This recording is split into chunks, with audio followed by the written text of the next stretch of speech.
We're heading into week 11. It's hard to believe that, 10 weeks are in the books. So we only have 8 more weeks to go. But we're going to guide you through any fantasy waiver wire stuff you have, any questions you may have. Just drop them in the chat. We'll answer them. We'll go through a week 11 onward fantasy football draft and review all the games from last week. Before we get into everything, please hit like, subscribe, comment below, share this video, visit the link in the description for the merch store. As always, I'm wearing something for the merch store, and this is dedication to Kenny's former city. May is Wrath Month. So Wrath rights or human rights. Just don't burn anything down, please. You can get that shirt as well as everything else at the merch store here, 20% off sale. We have t-shirts. We have you can change anything into a hoodie, anything into a long sleeve t-shirt, anything into a women's tank top, anything into an infant onesie even. We have mugs. We have a famous apron. We have a baseball cap. It's all here at the merch store. Also consider buying my books. The most recent one is Jerks to College Years, where I made fun of people I met at Penn State. It was a lot of fun to write. I think you guys will have a lot of fun reading it. And also Safety and a Field Goal, which is a top 5 topic book about the NFL, mostly serious stuff, but some fun stuff as well. And please consider super chats and super stickers. That's really the best way to support the show. I can't say that enough. But you guys have helped us out so much. Kevin Kovac, especially. I think last week he gave us like $50 in super chats. It's so awesome. So thank you so much, Kevin. Just really appreciate it. And thank you everyone else who's contributed here and kept the show going. That like I said, that's really the best way to do it. So we are joined once again by Kenny Ortiz from thecapIsFake.com. Kenny, how's it going? Well, how's it going? Let me see. Well, the Philadelphia Eagles are still Super Bowl defending champs. I am still overweight because I love sugar and have plenty of access to it, particularly with trick-or-treating candy laying around. And how else is it going? And my wife is hot, so I think life is great. Yeah, I got some stickers here, some random candy. You got Pepsi. I definitely hear you about the sugar. Definitely need to lose some weight here.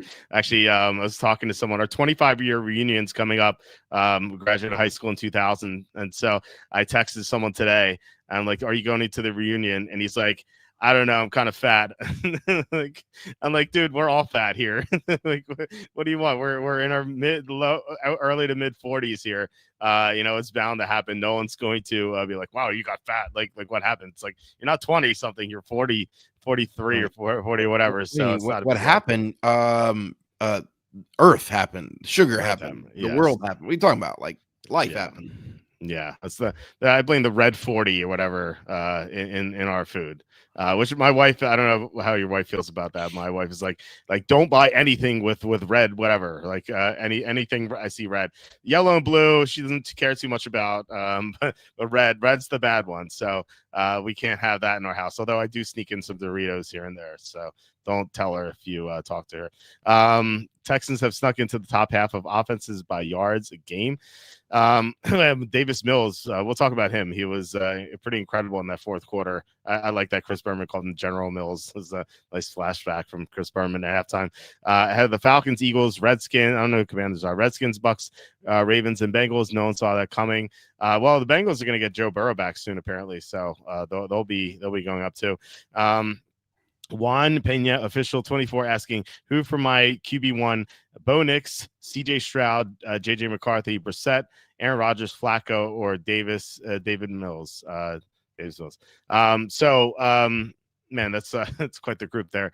Flacco's not going to be starting for too much longer. So it sounds like Burrow's going to come back week 13, he thinks. Rodgers sailing passes over everyone's head. That was bad. Mills, I mean, Stroud might start. We don't know yet. It is an easy matchup. So I think anyone who starts against the Titans, you might want to go with. I think that's what I would do. Actually, McCarthy has a great matchup against the Bears. The Bears have a lot of injuries in the secondary. So I think for this week, I think I'd go as bad as it might seem, because McCarthy was awful last week. I think I'd go McCarthy. What do you think? Maybe McCarthy. I don't know. McCarthy sucked. Gosh, I mean, he could be. I don't know. Yeah, McCarthy. Who did the Broncos play again this week? The Chiefs. It's a run funnel defense. Knicks has been terrible. Yeah, I don't know, man. Maybe I might throw Dart at Brissett in this. I mean, I don't know who. Although Flacco's been on fire, man. If you're Yeah. covering for 1 week, I might go Flacco. Yeah, you know what? I was thinking, for some reason more long term. But if you're only this week, then yeah, I agree with Flacco. You saw what happened to Pittsburgh's cornerbacks in that game Sunday night. They were going down like flies. They already moved Ramsey to safety because they had so many injuries to safety, and now they have no corners left. So I think Flacco should have a pretty good game. And then Juan had another question. Who for my receiver 1, 2, 3 and flex spot? He has Adams, Samuel, Quentin Johnston, Myers, Addison, Parker Washington, or Tez Johnson. Then he also has Charbonnet, DeMarcado. So he's got Jacobs and Henderson at RB 1 and 2. Okay. And Taylor on by. Well, I think you definitely want Adams in there. And then assuming he plays, which I think he will. It says Q, but it sounded like he could come into last week's game if he was able to. So I would like Adams. And then I know Kenny, you like Tez Johnson in general. I don't know if you beat out these guys, but look, Addison has that good matchup against the Bears too. So I would maybe look to him. I think I would go Adams, then Addison, and Tez Johnson, Charbonnet. What do you think? For the flex spot, I think Charbonnet is the better option. I mean, unless the rules are super unique, almost always going to give a tie to the running back, and so I think Charbonnet is a better flex option there. And I think Adams. I like Addison. I think to me, it's a toss up between Tez Johnson and Quentin Johnston. I like Johnston. I mean, Johnston's he's still getting very much part of the. It's 50-50 between those two guys. I got to be honest. It's hard to say, bro. Sorry, guys. Sorry, Juan. I'm not as helpful. Johnston's production has been down ever since Joe Alt left. Without Joe Alt, it's been more McConkey, just because he runs the shorter routes. And so when Alt's on the field, that's when Johnson tends to do more. But Alt's gonna be out for the year, unfortunately for the Chargers. Kenny, the Dolphins beat Walter Football's #1 ranked team, the Bills, and yet he still has the Fish as a Group F team. Group F being horrible. Is that fair? I don't. If you're psychic and you know exactly how they're going to play, if I knew for sure they were going to play the rest of the year the way they played on Sunday, no, they should not be a Group F team. But the fact that we don't know is an indictment on the coach. Like, listen, the way this team has played, we expect them to not be able to sustain that. And so I think that makes them a Group F. Like, that's what sort of puts them in the category. Like, this team hasn't proven that they can do that in any sustained fashion. But they did look like a legitimate offense on Sunday.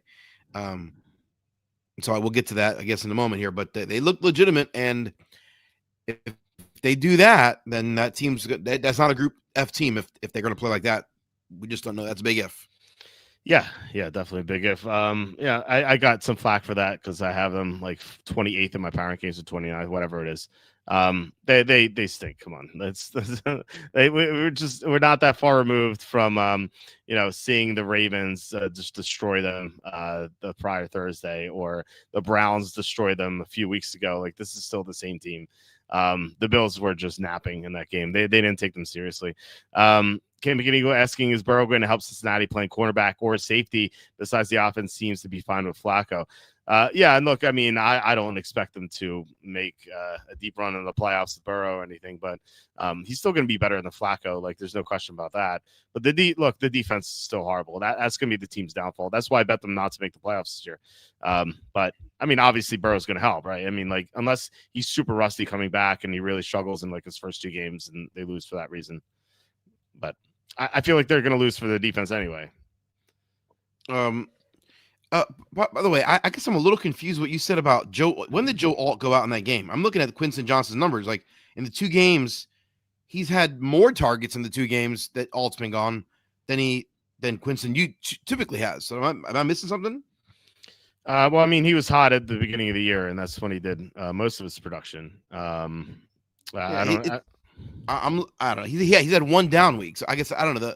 The draw the straight line between Alt and that feels Like I don't know. There's enough data to draw that conclusion yet. They only had 9 catches in these 2 games without Joe Alt. Um, Yeah, but and he went. He had a game earlier when he had 2 catches. He had 0 catches. But he had targets. He's had 11 targets and or sorry, not what do you have? 6 targets and 10 targets. Yeah, I guess I don't know. I guess I'm not sure that I am as confident that it's definitely going to be McConkey going from here on out as the primary guy. McConkey's a better player. I mean, you could just look at McConkey's stats whenever in those games. Like he's just so much better. But it's such a small sample size. Like, is he so much better? Quentin Johnson got 10 targets, and they were legitimate targets. I don't know. I'm just pointing out the counterpoint. I'm not sure that I wouldn't be as down on Quentin Johnson just because Alt is gone. Well, they're not quality targets. Like when Alt's on the field, Herbert can go like shoot downfield to Johnston. Like whereas now he's not making as many big plays. And like I can put up Lad McConkey's game log here. So like the beginning of the year is like 6.541, and then when without all he goes 5 and then 7, 9. Like these are some of his best games, and then he goes 4 for 107 a touchdown against the Steelers. So like it makes more sense because he's running shorter routes. Like and Justin Herbert doesn't have as much time in the pocket. Well, I just watched the Pittsburgh Steelers game, and Quincy Johnson had 10 targets in that game, and they were quality targets. Like wasn't slop. So I'm just like, I don't know, like that a little luck here and there. That's totally different. So that feels like you're drawing a straight line that I'm not sure is accurate.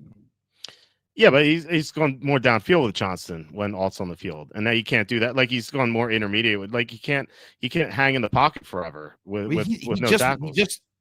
He just threw good targets down the field to him this past week.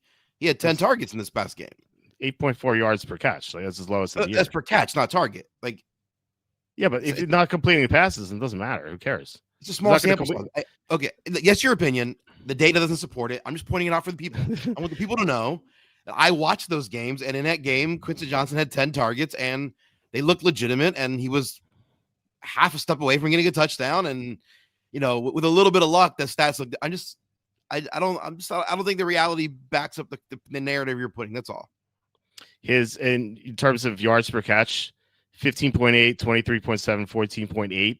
Yeah. They are 3 of the 4 biggest of the year, and this is 15. It's only 2 catches.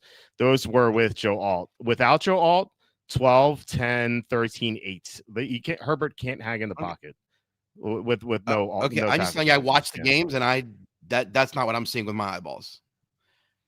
It's a small sample. Football's such a small sample size that when you watch things happen, you go, well, like the stats tell a story. They go, but like they tell a story of what happened, but not necessarily predictive of what will happen. Like I'm not sure it's that simple. That's all I'm saying. I think it's pretty simple. With no good tackle play, he can't hang in the pocket. But I'm watching him hang in the pocket even though he's under pressure and throw the ball deep. It just like Quincy Johnson dropped one play, one gets batted away. Like it's like not fluky, but just like things that happen over the course of the game that was half a step away from being very different. So it's like that could have been very differently, which means it could be different in the next game. That's I just I with my eyeballs, it didn't seem as the offense doesn't seem dramatically different. Certainly, so much worse. It's so much worse. So much worse. Okay, can I tell you what they've done without Joe Alt? I know this off the top of my head. They lost to the Giants without Joe Alt. Then they got blown out by the Redskins. They lost 25-10 or 27-10 to the Redskins, 10 points against the Washington defense. Then they were a minute away from losing to the Dolphins. They needed to drive down the field and kick a field goal to the Dolphins. And then they got blown out by the Colts, which was they had a lot of garbage time in that game, but they were way down. They were down by 3 touchdowns by halftime. And then they lose. They win by 7 against the Titans, the worst team in the NFL. And then last week it was kind of a slugfest against the Steelers until the Steelers gave up after that 4th down and completion. That one drive the Chargers went 90 yards, and it looked like the Steelers gave up because they knew the game was over. That's what the Chargers have done without Joe Alt this year. It's very, very unimpressive. Because they have no tackle play. Herbert's taking so many sacks. If you look like sacks per game, I wish I could pull that up. But Herbert's taking so many more sacks per game without Joe Alt than he has with Joe Alt. He's definitely under pressure way more without Alt. There's yes, 100%. I agree. Alt's a great player. it no doubt will impact their offense. I'm simply saying it will impact their offense. I just don't think that there's enough data to say we know exactly for sure how it will impact their offense going forward. I don't think there's enough data because while he's under pressure, he's still throwing the ball moderately down the field to Quentin Johnson. He just didn't connect this week, but it wasn't because he didn't have Joe Alt. Like, it was for other reasons. So, like, for other reasons, he didn't connect with Quentin Johnson down the field, but he was very close to connecting with Johnston down the field. So I think it's plausible or even realistic that he could connect with Johnston down the field in the next game or two, even without Alt. That's all I'm saying. So I wouldn't eliminate Johnston as quickly as you're seemingly doing it. That's all. I think he's severely downgraded. I wouldn't like completely eliminate him from doing anything. Like, he could have a good game here and there, but he's going to be far less consistent if Justin Herbert doesn't have time in the pocket. You know what I mean? Like, it's just like the offense is like, yeah, it's like, yeah, you're saying like, yeah, he almost connected and do it like in every game without Alt, he has not connected, and it's like at some point you have to like think it's a trend, you know. Not in a small sample size. Actually, you don't. I took statistics, so I know how that works. Like in a small sample size, no, it doesn't. Yeah, but what constitutes San Diego is dead without what constitutes small sample size? Because this is a third of the season already. I mean, I think in general, and I think it's part of the problem with the NFL drawing conclusions sometimes in fantasy football is that sometimes an entire season is a small sample size because you get so few targets in a particular situation. Like sometimes, like, man, if you only get so many offensive plays, like sometimes it's really hard to have a good sample size even over the course of a season. That's just the nature of the NFL. It's like, it's not baseball. It's not basketball. You have 82 games or 160 games. Like, right. There's just so few games. Sometimes it's hard to draw the conclusions. Yeah, I mean, I agree that it's all going to be a small sample size, but I think that you could kind of predict what's going to happen. Like, it just using logic with having no time in the pocket. It's going to be a lot different. The offense is a lot different. We've seen it. But at any given, even though he's under pressure, I'm just saying, like, he's half a step away from being like next week he can still have 2 touchdowns. That's well within the realm of possibility. He could have 5 catches for 100 yards next week while Joe Burrow's on his back every other play. Like, that's still within the realm of possibility. So it's like, well, do I eliminate? I'm just saying, to me, Joe Alt being out downgrades the entire offense to some extent. Whether or not it downgrades Johnston more than McConkey, that feels like I don't have enough data to make that conclusion. Oh man, I think it would. It's like, I don't know. It seems so obvious it would downgrade the guy who makes or plays downfield and the guy who's running across the middle of the field. Okay, if that's obvious to you, I guess it's not obvious to me. I don't know. I know it seems obvious to you. I've seen plenty of bad quarterbacks while they're falling down and people in their face still throw deep balls up in the air and mediocre receivers score touchdowns. Like, I've seen that enough in my life to not eliminate Johnston, who I think is a pretty mediocre player, actually. I actually don't think he's a good player. That's the funny thing about it. Like, yeah. I agree with that. I just think that, like, I think you would a better player. Like, I would make that clear. So. I think you would agree that Quentin Johnson is less likely to have big games without Joe Alt than with Joe Alt. Well, yes, but I think that's the case for the entire Charger offense. Like, I think they're all less likely to have big games without Joe Alt because Joe Alt's a fantastic player, right? He's one of the best players pound for pound in the NFL. Well, I just think that McConkey and Gadsden will be less impacted because they don't make their plays deep downfield. Okay. I don't know that the data is going to back that up, but if you believe that, I'm glad to. People should listen to you. They shouldn't ignore me. I don't know. What do I know? I don't know. It's just I'm giving you a counterpoint. Going, I've just been around football enough to go. I don't think it always plays out that way. I don't think it's always that simple. I just think logic dictates that. I mean, you guys can tell us what you think in the chat. I don't know. It just seems logic dictates it, but logic, that's actually not how it plays out in NFL typically. Like, it's just not that. It's not that simple. Drawing a straight line sometimes doesn't work out that way. That's all I'm saying. I feel like I've seen enough bad offensive lines to know that the receivers can't make plays downfield. You know, I've seen a bad offensive line where they can't do anything. So, like, that's sure. I mean, that's also so. I guess we'll see. I mean, I don't know. Check back in a month. Yeah, I don't know. It's still a small sample size, though. It is. That's right. It's the nature. I mean, it's the nature of football, but it's also especially the nature of receiver, where like there's like 7 good receivers, and then there's like everyone from like 8 to 48 is all the same. It's just a random dart, and the random dart thrown any given. You don't know who's going to go off in any given week. It's kind of part of the receiver position. London, Jefferson, or Buka? What do you think? I think I'm still going London. I mean, he's been hot. Okay. Jefferson, I'm nervous, could fade down the stretch because, gosh, JJ McCarthy looks terrible to me right now. Like, yeah, he sucks. He's terrible. And he was better. I don't know what happened. I don't know if the injury made him rusty. I don't know what happened. McCarthy looks terrible right now to me. Well, he only had that one good quarter. It's not like he played well. Like Carson Wentz played better than him, at least until he got hurt. I know. I actually was convinced he was good early in the year, or I thought he was going to be. And I looked and then looking back, I'm like, actually, I don't know. You're right. I think it was just a quarter. I think I overestimated that one quarter. I think that's what happened. I think everyone did, because everyone thought Minnesota was going to beat Atlanta week 2, and then they lost to Atlanta, and he got hurt in that game. And then he came back and was like okay against Detroit. Like, he wasn't like, he made some bad plays, some good plays.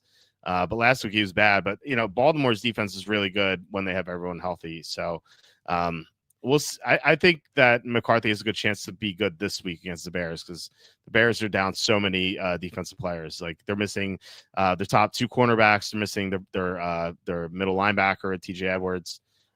They got a lot of things wrong with their defense. So I think that I would consider him in DraftKings this week. There are better options, but I was ranking. What I do on the side is I rank my favorite players by position, and McCarthy was he was one of the top quarterbacks. He was actually the 4th quarterback for me, just based on salary too. He's only 5,200. So, not that you know what DraftKings is. I'm just saying hypothetically. Drake London has clearly demonstrated that he's outstanding. Yet for some reason next year, if I saw him sitting there in the 3rd round, I'd probably still say, nah, it's Drake London. I feel like the same way. I feel like he just doesn't scream like upside, but he definitely has shown it though. And then 8 false starts, that has to be in the QB. No, yeah, the Vikings have 8 false starts in the game. You know what I also think is funny and interesting enough is I have felt that way about Drake London, the last couple of years since he's been in the NFL. And I think I'm finally coming around that he's actually good. Yeah. Like, I watch him play and I'm just like, are you actually good? I can't tell if you're good. Mm-hmm. And I wonder, is it just like maybe his body style is just like he just doesn't look fast. Yeah. Like you watch him play, he kind of looks kind of like he's lumbering, but but he's always open and he catches everything that's thrown to him. So I guess he's good. I don't know. It's weird. Yeah. It is weird. And it could be the quarterbacking as well. He's either had a decrepit Kirk Cousins or Marcus Mariota or Michael Penix, who's not great. He really hasn't had that sort of talented quarterback throwing to him. So that could be it as well too. Yeah. I don't know. So I forgot to mention. So we're doing this week 11 onward draft. So basically, anyone who hasn't had their bye yet is off the table. This is a 4-week season. So if you haven't had your bye yet, that equates to 3.5 games missed if in a 14-week season. So how much do you downgrade someone who's going to miss 3.5 games? Is it like 3 rounds? I mean, at least. Yeah. I mean, they're functionally off because someone's going to take them before that, so they're functionally off the board. Right, like Jonathan Taylor went 102. Where do you take Taylor? I feel like it would have to be toward the end of the first round at this point. He's having he might be the exception. That's exactly why. Yeah, he might be the exception. Everyone else, he's just been so on fire, man. I have him in 2 leagues. It was great. I mean, it was nice to be up by 75 points before lunchtime on Sunday. It was. It was great. It was. I'm gonna say Judkins has been pretty solid. Great. I'm gonna take him as well. All right, let's get into these games while we wait. Although I'm gonna be coming back around, but pretty quickly. But all right, let's start with the Thursday game. It was Broncos 10, Raiders 7. Bo Nix was awful in this game. His footwork was terrible. It looked like Sean Payton didn't really take the game seriously. Like he was doing a lot of trick plays. Like he thought he could just beat the Raiders, but the Raiders almost won. Ashton Genty is catching passes now. He caught 3 passes. He's been doing that sort of deal the past few weeks, which is nice to see. Brock Bowers only had 1 catch, was really surprising to me. But yeah, I don't.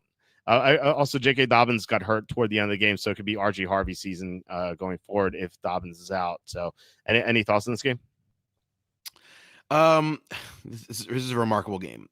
I'm gonna give you a stat that I just can't even believe is true. Okay. The Denver Broncos had 13 offensive drives in this game. 13. What if I were to tell you 8 of those 13 ended in 3 and outs, and 2 of those 13 ended in turnovers? What if I were to tell you that 10 of their 13, Walter, do you hear what I'm saying here? This is unbelievable. 10 of their 13 drives ended in either a 3 and out or a turnover, and they still won the game. That is that is unreal. Only 3 of their drives ended in something other than a 3 and out or other than turnovers, and they only scored on 2 of those 3. And that was enough. It was enough to score. It was enough to score on 2 drives. 10 points was enough to win. That was one of the worst games I've watched in a long time. That was the game was terrible. Interestingly enough, it was the same final score of last night's game, the Monday night game, and yet the Monday night game was actually entertaining because it was actually good defense, where Thursday night was just decrepit offense. And so, like the NFL should refund every person who attended that game. I should get a rebate check in the mail from the NFL for having watched that game. No, I don't think there's any lessons to be learned from that game, to be honest. On either side, I think we know what to expect. What they expect is the Raiders suck, and so all their offensive weapons are going to be inconsistent. If you have Brock Bowers, you have to start him because you drafted him so high. It's one of the reasons why I hate drafting single position players in fantasy football that high. Like quarterback, tight end, you only have one. You draft them so high, you feel obligated to start them because you've invested so much draft capital. Yeah. I hate that. I think it's I think it's one of the reasons why I hate drafting those guys so early. I think that Ashton Genty, like he went at the bottom of the second round here in this DraftKings draft you're doing. Yeah. I don't think I'd take him there. I don't trust the offense. I don't trust the quarterback. I don't trust the coach. I wouldn't want him in that spot. So I don't trust anything. I don't trust that team. The Broncos are 8-2, and is this the worst 8-2 team we've ever seen? Maybe I'm not. I don't remember. My memory doesn't go back that far because I've done some I've drank some liquid that kills brain cells in my life. But this might be the worst 8-2 team in NFL history. I can't believe they won 80% of their games. It's remarkable. Yeah, but Kenny, I don't know if you heard this, but Zero IQ Mike Florio put the Broncos number 3 in his power rankings. So clearly you're wrong. And didn't he go to law school? Is it Mike Florio a lawyer by trade? Like, how? Yeah, but whatever school he went to should be ashamed of themselves. Like that they didn't let him graduate. Yeah, but it's like one of those like Franklin Bash like law schools where he's got a fake law degree, I'm sure. Or he imagine like clown law or something, like defending like those clowns who appear in the children's birthdays. I don't know. It doesn't seem like legit that he got there. Like he might be the dumbest lawyer of all time. Like Joe Flacco 412, by the way. What the hell's that? Oh, that's. I mean, this Jay Grizz guy is going for the Bengals stack. Little does he know that Joe Burrow's coming back soon. Maybe he'll draft Burrow later, and maybe. I kind of want to draft Burrow now to kind of like foil him. Don't draft Joe Flacco at 412. I don't. The one thing here, like I was saying before, Genty's catching more passes. Let me pull this up. So he caught, small sample size, obviously, but it's since the bye. Figure like at the bye week, they're like, oh wait, let's get Genty more involved in the passing game. 5 catches, 5 targets, 5 targets. That is more than any other game except for this one, that 40-6 blowout game. So it seems like they're getting Genty more involved, and it kind of makes sense because Jacoby Myers got traded too. So like someone needs to catch more passes. So I could see Genty being decent down the stretch, but 210, I don't know. I could get into it, but I'm not like crazy about it either. No. Um, so If you are heavily, I guess here's a lesson I want to learn from those two games. If you are heavily relying on any of the offensive weapons for the Raiders or the Broncos, that's highly risky. That's even Cameron. Like I love Cam Sutton. Like Cameron's like or Colton Sutton. mhm. He's awesome. But relying on those guys down the stretch, I think is a really bad idea. Yeah. A bunch of running backs went. I was hoping to get like Montgomery or Marks on the way back, or even Harvey because Dobbins. I'm not going to take Harvey, but as the week 12 bye, but or even Swift. But all the running backs have disappeared. So kind of regretting taking Devontae Smith at 404. But we'll see. I don't know. Maybe I can get Aaron Jones at 509 because he's doing stuff now. I don't like the Yeah, committee, he's but their primary ball carrier now again. yeah, until he gets hurt again, which is like his MO. He's always injured, which is it's so hard to trust him. But I did want Chase Brown though, by the way, because he's been more productive recently. Bucky Irving goes. This guy's timing out. Sam 17 hockey. So thanks for bringing the rake, Sam. I'm gonna make this pick here, and hopefully it is Aaron Jones. I'm gonna star him. I don't know about Kenneth Walker. He's kind of sketchy at this point. Okay, Sam Laporta went. I'm going to take Aaron Jones. So I got my second running back. So can breathe easily here. Okay, let's go to the next game. Our great Germany game at the exhibition game in Europe, 31-25. The Falcons led for most of the game. Daniel Jones had 2 strip sack fumbles. Look like the Falcons are going to win. Drake London is going nuts. For some reason, Sauce Gardner was not on him most of the time. That changed later in the game. Tyler Warren had a great game. Alec Pierce, you mentioned it last week where Pierce is like doing more now than just being a deep threat. But this is the Jonathan Taylor show. 32 for 244, 3 touchdowns. It looked like there was a chance that he could break the all-time record for single game rushing. And it would have been like kind of sad that it happened overseas if he did that. But any thoughts on this game? Daniel Jones is starting to look like the Daniel Jones we knew in New York. Like he's starting to fade. He's being confused by the blitz. He's hurrying, and the Colts coaching staff, to their smart on them, they basically were like, yeah, let's just start giving the ball to Jonathan Taylor, and it was the Taylor show. Jonathan Taylor's awesome. Yeah, it's just great. Although, by the way, Jonathan Taylor statistically is having a better season than Saquon Barkley had last year. Like he's on track to have more yards from scrimmage and way more touchdowns than Saquon had last year.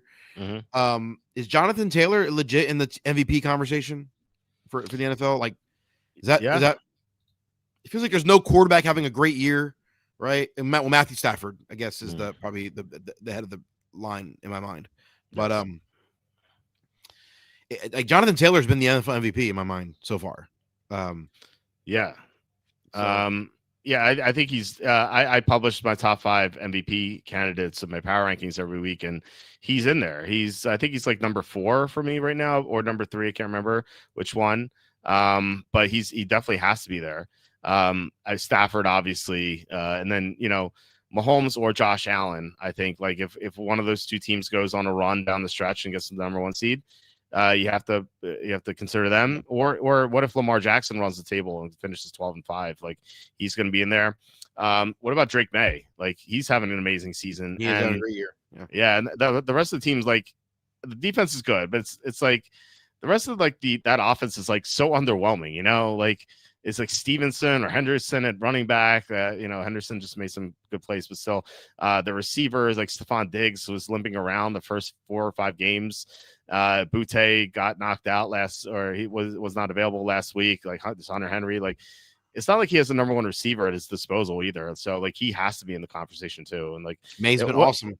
Yeah. What if like Patriots are 8-2 right now? What if they finish 13-4 or 14-3 and they get the number 1 seed? Like you have to consider Drake May too. Yeah, Drake May's having that. Yeah, he's having a great year. Yeah, I mean, I think in this game, the lessons learned for the Colts is Jonathan Taylor's awesome. He's on. They're obviously they're on bye this week. Start him up. Alex Pierce has become functionally their number one receiver, and like if you've got him, start him. If you don't have him, you could potentially target him in a trade. He might be under. I think it's easy for someone to own him. They think like, oh, this is fool's gold, and maybe they want to dump him. Tyler Warren's awesome. I think he's the number one tight end. I think for the rest, he's tight end one for the rest of the year, probably in my mind. Um, as long as Daniel Jones doesn't completely self destruct. Yeah, Michael Pittman. I don't know. I don't know if I want Pittman in the starting lineup right now. I'm not sure about that. And I don't want Josh Downs on my roster at this point. Like, there's no upside with that guy. No. The Falcons, Drake London, you're starting him. No, I don't want any other receiving option there. I don't want the tight end. He sucks. I don't want the quarterback option unless you're in a 2 quarterback league and you're desperate. Then you can put Penix in there, but it's too inconsistent. And the running backs. Obviously, if you have Bijan, you're starting him. But man, Tyler Algier is getting significant red zone carries, and that just like I think I saw someone on Twitter this week. They were like, "Oh, like Bijan's not as good in the end in the red zone." That's what they're giving Tyler Algier the carries. I'm like, I don't know. Have you watched him play? He's freaking awesome. Shut up. Like Bijan Robinson's awesome all the time. Yeah. I don't know why the coaching staff likes Tyler Algier. Like for whatever reason, they trust Algier. Maybe they just want to give Bijan, rest. They want to keep him healthy. Don't want to keep, I don't know the reason. I just know as a Bijan Robinson owner, I own him in our league. I hate it. It drives me crazy. Why are those touchdowns not going to Bijan? Like, but Tyler Algier is a legitimate threat. And I think he's even like a low end flex start on his own accord at this point. Like he's getting enough touches where it's like, if you've got bye weeks still or injury concerns or you got issues at, running back or flex, like Tyler Algier is not a terrible, dart throw. Yeah. He's like the perfect RB4 in best ball, because like you don't have to worry about starting him, and he's going to have these random games where he scores 2 touchdowns. He's just going to make your lineup. It's awesome. So I am on the clock right now, and I noticed a certain running back has not been taken, Zach Charbonnet, so I will take him as my 3rd running back. And so now I have 3 running backs, 4 receivers. This guy, by the way, took Eagles took Jalen Hurts round 4, Drake May round 6. So not sure about that strategy to take two quarterbacks in the top 6 rounds. It's not like May's amazing value either because he hasn't had his bye yet. So he only gets it for 3 games. Let's see. Hold on. Wait, great pick on the Steelers, Walter. Do you have any other winners like that one? Yeah, I had another great winner. We took the Broncos on Thursday. So you might, I don't know if you can time travel, you can bet that one again if you hadn't in the first place. So you can do that. And then also as a bonus, I'm going to give you a bonus pick. Also take the Browns minus 2.5. I guarantee there are going to be no special teams touchdowns going against you in that game. Seriously, I had a great week. I won like 12 units. I'm certain the gambling industry was thrilled by your Steelers pick. I don't know. I mean, the sharps were on the Steelers to start the week, but then some other sharp money came on the Chargers. I have my record posted on covers. Yeah, I'm sure that's legit. Is Walter's show for the gambling industry? Does he get any money from them? I do. I love that people say that about me because it's like I wish that'd be awesome. I wish I could get money from the gambling industry. That'd be great. You're the biggest shill I've ever met. Yeah, right. Yeah, although all those ads on the site come from the gambling industry. So, that's so right. great. That's right. All right, I gotta make a pick here. I don't have a quarterback yet, and I'm gonna start Jared Goff. I don't see anyone better. Rashad White, no. Spears too early. More Dobbs, meh. I don't think so. Shane Wilson's out, but he would have gone anyway. And tight end, no, I'm going to take a Jared Goff. He's okay. I don't really like him this week anyway, but this is best ball, so we're going to go with 3 quarterbacks as usual. He was up 12 units on the week. Yeah. I mean, we had a great week. It's like the wrong week to talk trash. It was like the one I made 2 bad picks, the Broncos and the Steelers. you know, I How my dare you? How dare you not be perfect? my mistake with the Steelers was I was right on with the Justin Herbert not having protection, but I just underestimated how bad Pittsburgh's offense is going to be against the Chargers defense. The Chargers ranked sixth in defense. I thought it was going to be like a low scoring game. The Steelers might win or like lose by one or two. I thought that would be close. And it was close for a while, but then the Steelers gave up. Like when I said before, when the Steelers went 4 and out in the red zone, and then the Chargers had that quick 90-yard drive. Like the Steelers defense is like, we're done. So it was close for a while. And the Steelers for like 2.5 to 3/4 looked like they had a chance to cover. So I thought the Broncos pick was worse. If you want to nitpick, I think the Broncos pick was worse than the Steelers pick. Anyway, let's get to the next game, which is Saints 17, Panthers 7. So Tyler Shuck is this legit? 19 to 27, 282, 2 touchdowns. The Panthers kind of in the same spot. I guess like the Falcons were in earlier in the year when they played at Carolina. Carolina was coming off the win against Green Bay. Looked like they were, just to quote you, smelling themselves, and they just didn't show up for this game. Bryce Young looked awful. Kamara had a nice game, and it's worth noting that this is only the second time all year that the Saints played a game against a below average opponent. I mentioned Group A through Group F in my power rankings. Outside of this game, the only other time the Saints played against a team worse than Group C was against the Giants, which they also won. So not a surprise to see Kamara have a good game against a bad opponent. So what are your thoughts on this game? I do not believe that Tyler Shuck is legit. So do not go out of your way to start him or bet on him or rely on him. The offense was was he better than Spencer Rattler? Probably a little bit in this game. But I don't know. The Panthers looked terrible and they looked disheveled in this game, but on both sides of the ball. So it's hard to know. Was it that the Saints were playing better because they had Shuck, or is it because the Panthers just were being the Panthers? I don't know. Like it's hard to pierce to kind of parse that out. Kamara looked good. He had a couple moments where he had protection, and anyone who's saying that Kamara's lost a step, I'm like, he looks great. The offense sucks. So, so I think there'll be moments where he still has great games. I have him in one league or two leagues. I haven't started him in several weeks and probably won't because sorry. I have better options in both of those leagues. So he was going late enough where I don't have to rely on him, and thankfully. So yeah, I don't know that there's really anyone. I mean, I don't think there's anyone on the Saints that I want to be relying on. Olave had a great game, but it could be so up and down. It's hard to rely on that. And I don't think there's anyone on the Panthers I really want to rely on either. Ricky Dowdle, like, I don't know, man. He people they're talking about how great he is. I don't know. Like I just don't see it. He's a power back. He's fine, but Chuba Hubbard was getting some looks again in this game. The Panthers are doing this weird. They're not weird, but they're doing like the whole series thing. It's like Dowdle gets a series to himself. Hubbard gets a series to himself. So they're giving like Dowdle's getting 2 series. Hubbard's getting 1. Dowdle's getting 2. Hubbard's getting 1. That's kind of like the rotation. And I could see that. Yeah, I don't know that I want to trust any of these guys. So the lesson learned for me is I don't want any of these guys in any of my lineups. And if I were a gambling person, which I'm not, but if I were, I would not want to be gambling on either one of these guys, either one of these teams.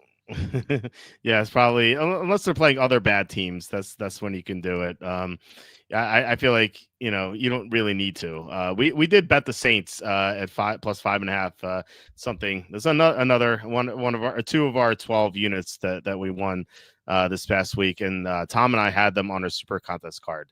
Or I guess Circa Millions card. We had the Saints plus 5.5 just because it was a bad spot for the Panthers, and we thought that like the Saints had played competitively against like their sort of competition, whereas like it's kind of crazy how many tough games the Saints have had this year. If they kind of like go through the schedule, like they played the Bills, they played the Rams, they played the Niners when the Niners are healthy, they played the Patriots, they played the Seahawks, they played the Buccaneers. Like so many tough teams they've gone against, and now they had like a reprieve against Carolina, and you could see that some of their players did better. So By the way, this guy doubled up on Tennessee running backs. Good strategy there. Just why would you do that? I don't mind Spears because he catches passes, but like Pollard just seems like so irrelevant now. Now that Spears is back. Last word on this game, and this only applies to best ball going forward. Devon Vele is my favorite 20th round guy because what's his name? Rashid Shaheed is gone. And so he's kind of like the receiver two now, sort of. And so he got 3 targets. I think that you could have like a somewhat decent game here and there for a 20th rounder. I mean, you're never going to play him in regular fantasy, but I meant to star Jordan Love here. Anyway, I'm just saying if it's for a 20th round best ball, it's kind of you can't really do much better. Anyway, let's get to the next game, which is Texans 36, Jaguars 29, which is really 30-29 before a touchdown on the last play, which I was just laughing when that happened. I was just cracking up because we had that go against us in the Rams Eagles game, and this one is like I had 1 unit on Houston -1, and it's like I could imagine someone emailing me like, "Oh, look, something went your way once." I'm like, "Well, 5 units versus 1," But anyway, Davis Mills, 27 of 45, 292, 2-1. Great fourth quarter. And Houston was down because there was special teams nonsense going against them. And so nice comeback. I think my big takeaway though, Woody Marks, 14 carries, Nick Chubb 5. Is this the end of Nick Chubb finally? Like we've been waiting for Woody Marks to take over. It's possible this could be the end of Nick Chubb and Woody Marks just goes forward with the job. I think that could be true. Nico Collins, despite Mills, 7 for 136. Schultz, despite Nico Collins, 7 for 53 and a touchdown. So that's encouraging to see. For the Jaguars, Trevor Lawrence continues to suck. 13 of 23, 158, 1-1. And it's a tough matchup, but he's been so underwhelming this year.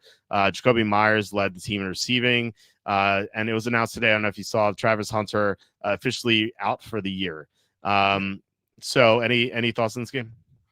In the Houston side, the running back position is a mess. Woody Marks, like he's actually been like the primary guy, like in terms of snaps and like notable carries, but like it's been close. And so now it feels like there's a little separation there. But I don't think Marks is great either. Like he doesn't look amazing to me where I'm like super excited to have him in my lineup. And so if you're starting Marks, like I don't know, he's pretty low on my excitement list. The Nico Collins stat line is also interesting because it's kind of fugazi. Like, he caught a 60-yard pass at the end of the first half. Like it was a bomb they were trying to throw, and Davis Mills couldn't reach the end zone because he's a noodle arm, and so Collins got this like 60-yard catch that was like kind of like a waste. Obviously, if you have him in your lineup, you love it. Like you'll take it. It's great. You'll take the 60 yards. But like the way he amassed those stats, like that could fall apart quickly. And so these stats look way better than what the game looked. I guess that's the lesson I'm learning here. Like that's the lesson learned from the Texans is like the stats look better than the reality, which usually, not always, but usually that turns out to be like you end up getting like if next week Nico Collins has like 5 catches for 18 yards, like that wouldn't show. Like I watched that game and go, I don't know if I want Nico Collins in my lineup unless I have to. But you may not have other options. You might have to because like you drafted him so high that you have to roll with him. So that's probable. I own him in one league where I also have Emeka Ibuka who I drafted late, and I got T. Higgins off the waiver wire in that league because for some reason the T. Higgins owner was angry in the beginning of the year and dropped Higgins, and I picked him up off the waiver wire. So I actually have 2 receiver options that I like just as much as Nico Collins or better most weeks. So I can afford to bench him, but most people probably can't in the leagues they own him. So I still don't know that I want Dalton Schultz in my lineup. I don't know that I would trust him. Like I just. By the way, I thought the Jags were favored in that game, so I thought they were like a 1-point favorite in that game. Am I wrong? They were favored for most of the week, and then by Sunday morning, the Sharps came in on Houston, and it got pushed to Houston -1. Yeah. So I when I saw that at the end of the play at the game, I was like, oh, I guess it didn't really matter. It was didn't impact anyone, but maybe if anyone had if anyone had like Jags plus 1.5, I guess that would have full tilt Yeah. for that person. Yeah. Um, and so on the Jaguar side, man, Travis Etienne actually looked good. I'm going to say nothing else because anytime I say something good, he sucks. When I say something bad about him, he ends up playing good. So I'll just acknowledge he played good in that game, and Tank Bigsby's still better. Anyway, so I don't want anyone on that team. I have Brian Thomas in our league actually, and he's on my bench, and I won't be starting him. Probably, I don't know that I was starting for the rest of the year. Even with Travis Hunter out, I don't know that I trust anyone on that team. So Yeah. the lesson learned is I don't think I want anyone from the Texans or the Jaguars in my rosters, on my starting lineup unless I absolutely have to. Nico Collins would be the only exception. I'll say this: if you need a tight end, Brenton Strange, his 21-day window has opened up. So when he's available, he did pretty well this season, and now there's no Travis Hunter, so maybe he can do okay. But in the meantime, there should be better options. But we don't know when he's going to come back exactly. By the way, Woody Marks, his next two games against the Titans, who are 29th against the run, and the Bills, who are 26th against the run. So if he's going to take over for Chubb, if this is real, he should have two pretty good games coming up, and so enjoy it while it lasts. I don't know. Houston's, I think their end of season schedule is a little tougher than that, but I'm gonna have to make a pick here. I don't have a tight end yet. And you mentioned before how you don't like Kyle Pitts, and I guess like hopefully this stochastic guy doesn't take him. Not a big fan of stochastic these days, but Kyle Pitts has a very easy playoff schedule, and like that includes against Tampa Bay. He just, for some reason, I don't know why, he always dominates Tampa Bay. He has his best games against the Buccaneers for some reason. So I don't mind him here in the 12th round. But I need two more tight ends too. Anyway, let's get to the next game, which is Dolphins 30, Bills 13. This is a complete no-show by the Bills. At least, I guess concentration wise, like they had just so many unforced errors in this game. Like Josh Allen fumbled, James Cook fumbled, like both in Miami territory, and it didn't help that Buffalo's missing their top two cornerbacks and one of their defensive tackles and another defensive end, and Matt Milano is not healthy. This defense is a mess right now. I think there's a good chance that by the end of the year, when everyone's healthy, they could be a lot better. But right now, that's not the case. Making matters worse, Dalton Kincaid got hurt in this game, so that's why I drafted Khalil Shakir where I did. I think it was the 604 because without Kincaid, Shakir is going to get more over the middle of the field. So anyway, like I said, I think the Bills will rebound this week against Tampa. The Dolphins had a great game here statistically. Achane 174-2. And then Jalen Waddle, nice game. Achane 651 through the air. It's kind of crazy that they only have three guys with more than 9 receiving yards. So that's the Dolphins for you. So any thoughts on this game? The Dolphins looked legitimate in this game, which is strange to say out loud. Like they looked like they actually belong, and they look good. That the offensive line was good. Tua was sharp and efficient when he needed to be. Play calling was good. And they relied on Devon Achane. Devon Achane was freaking awesome in this game. I guess he was explosive. He's everything you want him to be. Jalen Waddle's getting enough targets and being used. Like you could start both of those. Like based on what you saw in this game, it's like you could start both of those guys with confidence. You can't start anyone else. Obviously, there's no one else on that team that's worthy of starting. Do I trust they will? Do I trust they will remain good? I don't know, man. It's hard to say. Going into this week, I'd start both of them with confidence and hope. Just keep your fingers crossed. I guess that's the way to think about it. Because it was legitimate. It wasn't Fugazi. It wasn't fluky. Those guys look good, and the offense look good. And these are the moments where I just go like, "What the heck is McDaniel? What the heck is this coaching staff been doing? What has this coach been doing? Maybe he didn't smoke coke this week or snort coke, whatever people do with coke. I don't know. I've never done coke. I mean, I've done Coca-Cola. That's about it. I don't know. Maybe I don't know, man. Maybe whatever happened in this week in Miami that didn't happen weeks before. I don't know. It's weird to know. On the flip side, the Buffalo Bills, like James Cook is awesome, but he was not great in this game. He looked good mostly, but he had just a couple dumb moments. I know part of that was the weather, but I don't know. It didn't seem to affect Achan. So I think that was just Cook being dumb. I don't know. You chalk it up to have a bad day. He'll be fine, I guess. The receivers, I don't know, man. I don't think I want any of these guys because it feels like it's just a 1 week it's Keon Coleman, and the next week it's Khalil Shakir, and then maybe the next week it'll be some other random dude. Who knows? Like it just feels like there's no go-to guy on this team. And the offense just the passing game kind of feels broken. So Kincaid getting injured is a bummer. Dawson Knox, if you're desperate at tight end, I guess maybe you throw a dart at him. I mean, I wouldn't feel good about that, but if you're desperate, I don't know. It's probably better someone on your waiver wire than him. Yeah, I don't know. If I'm a owner of any of the Bills receivers or anyone on that team other than James Cook, like I don't know that I feel good about it. And I think it's another like Josh Allen not having like statistically the great phenomenal year that you would expect from a guy you drafted, in the whatever. Was he a second round pick in fantasy drafts this year? Yeah, he's going like third in best ball, but he's going second in like redraft leagues. Like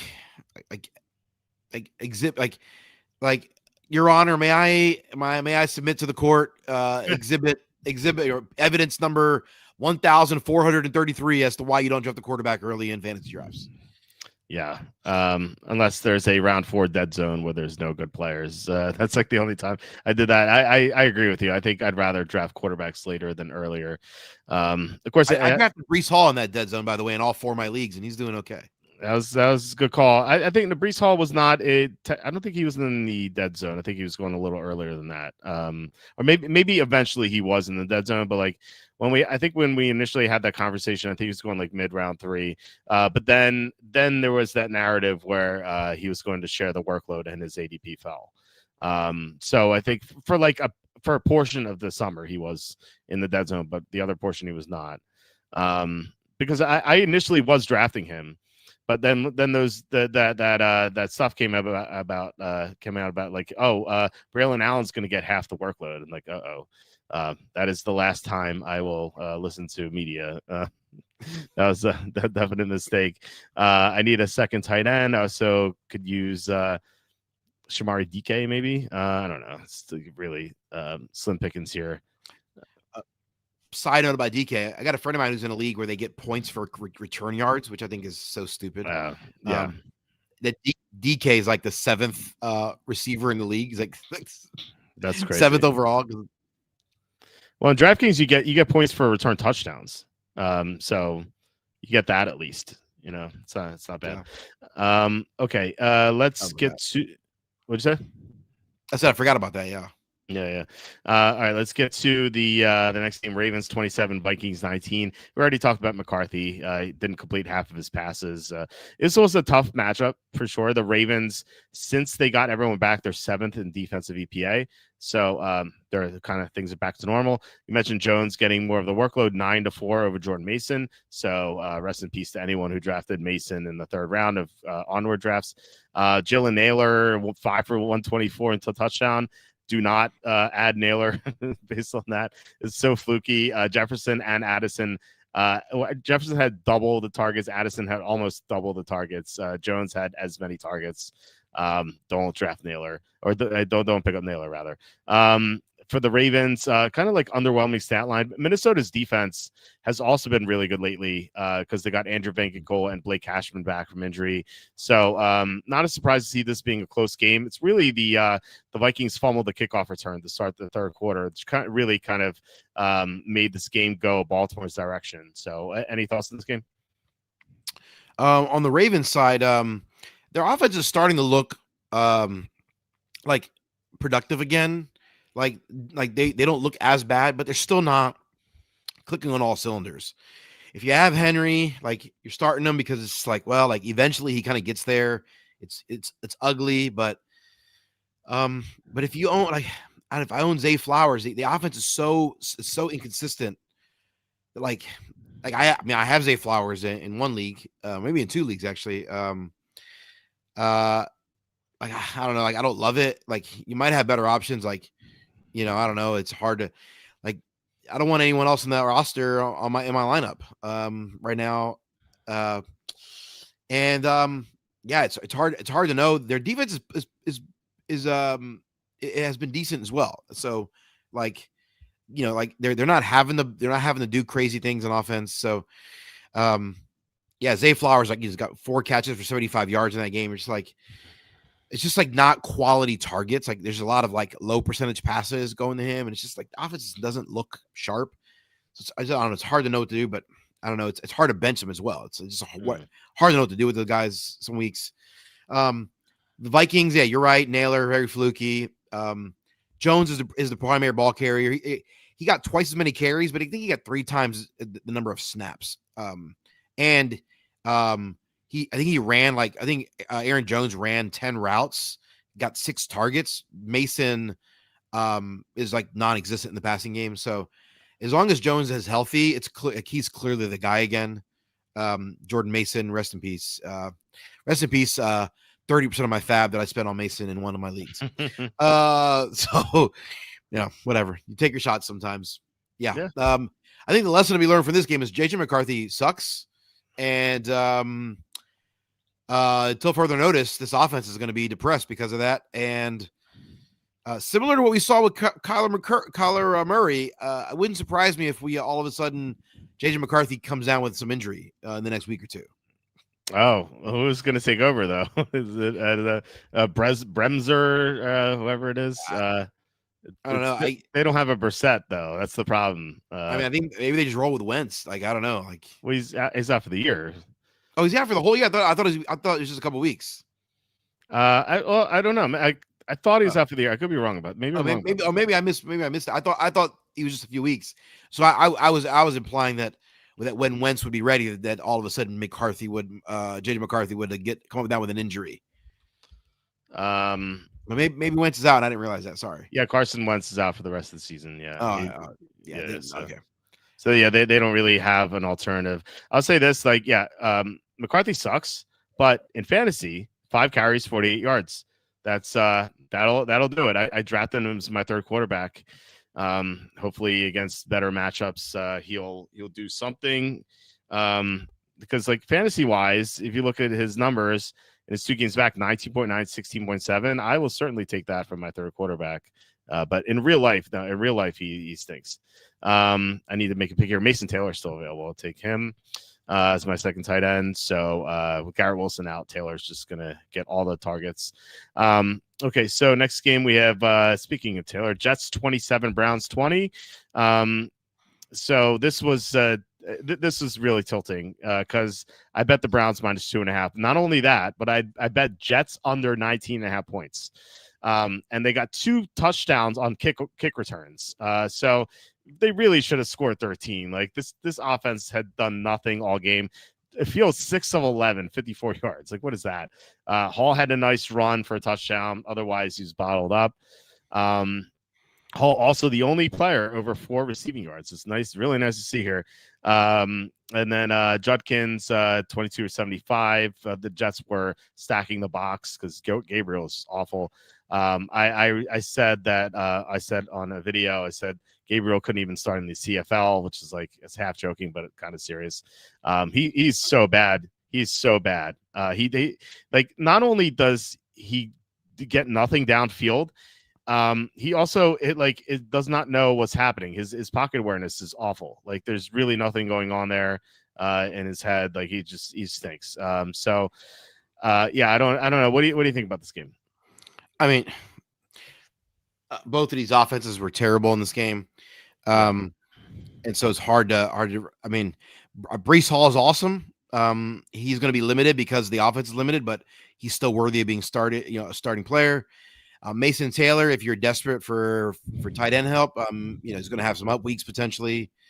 But I wouldn't be excited to start him either.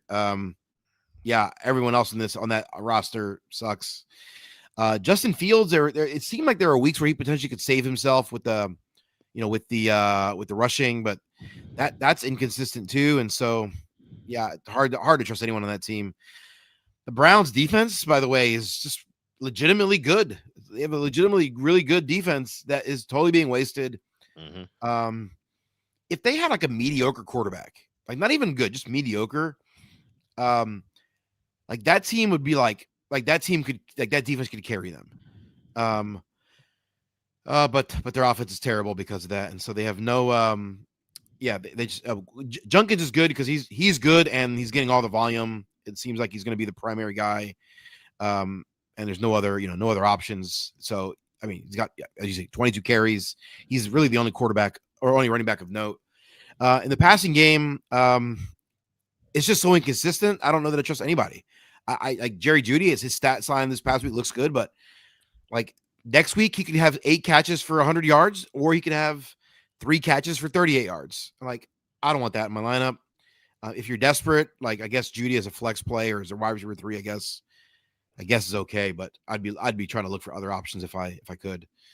Other than that, the rest of that team sucks, and I gotta just wonder, like, why don't you just give Shakur Sanders a shot at this point? Like, you've seen Dylan Gabriel. Is it just a PR stunt? Like they would look too stupid, but because they drafted Gabriel so high that like they have to stick with him.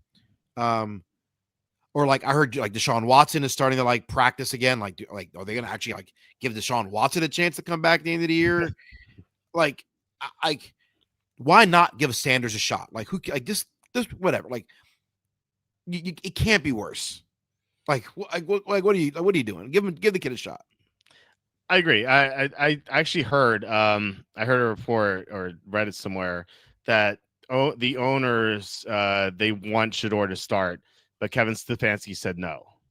So there's kind of an impasse there right now. It's Kevin Stefanski who doesn't want Shador Sanders to start because Stefanski wanted Dylan Gabriel, but he did not want the team to draft Shador. That was an ownership move, and so he's taken like a hard stance against it. So I don't. Someone's going to cave at some point, right? It's probably not going to be the owners. I Yeah, don't you're know. the boss. Eventually, Right. you get yeah. Yeah, you're like, no, no, boss, I'm doing things my way. It's like, okay, like you're not going to be here for much longer. I think if Gabriel has one more awful game, I think it's gonna be Shador time. But I don't know. And I'm gonna take your boy Keaton Mitchell, by the way. Um, I think yeah, I think Stefanski could be on his way out. So anyway, let's get to the next game here, which is Patriots 28, Buccaneers 23. There was some rain in this game, and May had a slow start, but then he got he caught fire and had some deep passes to Kyle Williams and Mac Hollins, and Trayvon Henderson had touchdown runs of 59 and 69 yards, 55 and 69 yards, with no Stevenson here. The Buccaneers, Ibuka looked great. Tez Johnson caught 2 touchdowns. I played him DraftKings. It was nice. And then Kate Otten, great game again with no Godwin. Like that's Otten's job over the middle of the field. And the running game is interesting because Sean Tucker outgained Rashad White. And Tucker, I saw like people are hyping him up as an ad candidate for waivers, and I'm like, well, I don't know. Bucky Irving's gonna be back sometime soon, and I don't know if Sean Tucker is guaranteed to get more carries than Rashad White again. So I feel like a lot to discuss here. What do you think about this game? Yeah, Emeka Ibuka, just what a great draft pick, great player. Baker looked, is good. This offense looks decent, and this team is a formidable, could make a formidable run. I think the running game is hard to know to make sense of that. Yeah, it's about this game was sort of a 50-50 split between him and White. I don't know when Bucky Irving's coming back though. I feel like everything I read, it just seems ambiguous. So if you're desperate for running back or you have a situation like maybe Tucker's a guy to worth, if you have any fab left for some reason, or you have the number 1 waiver wire, like I think take a shot at him. You see what happens. If you're in a tough spot, like I wouldn't expect much, but yeah.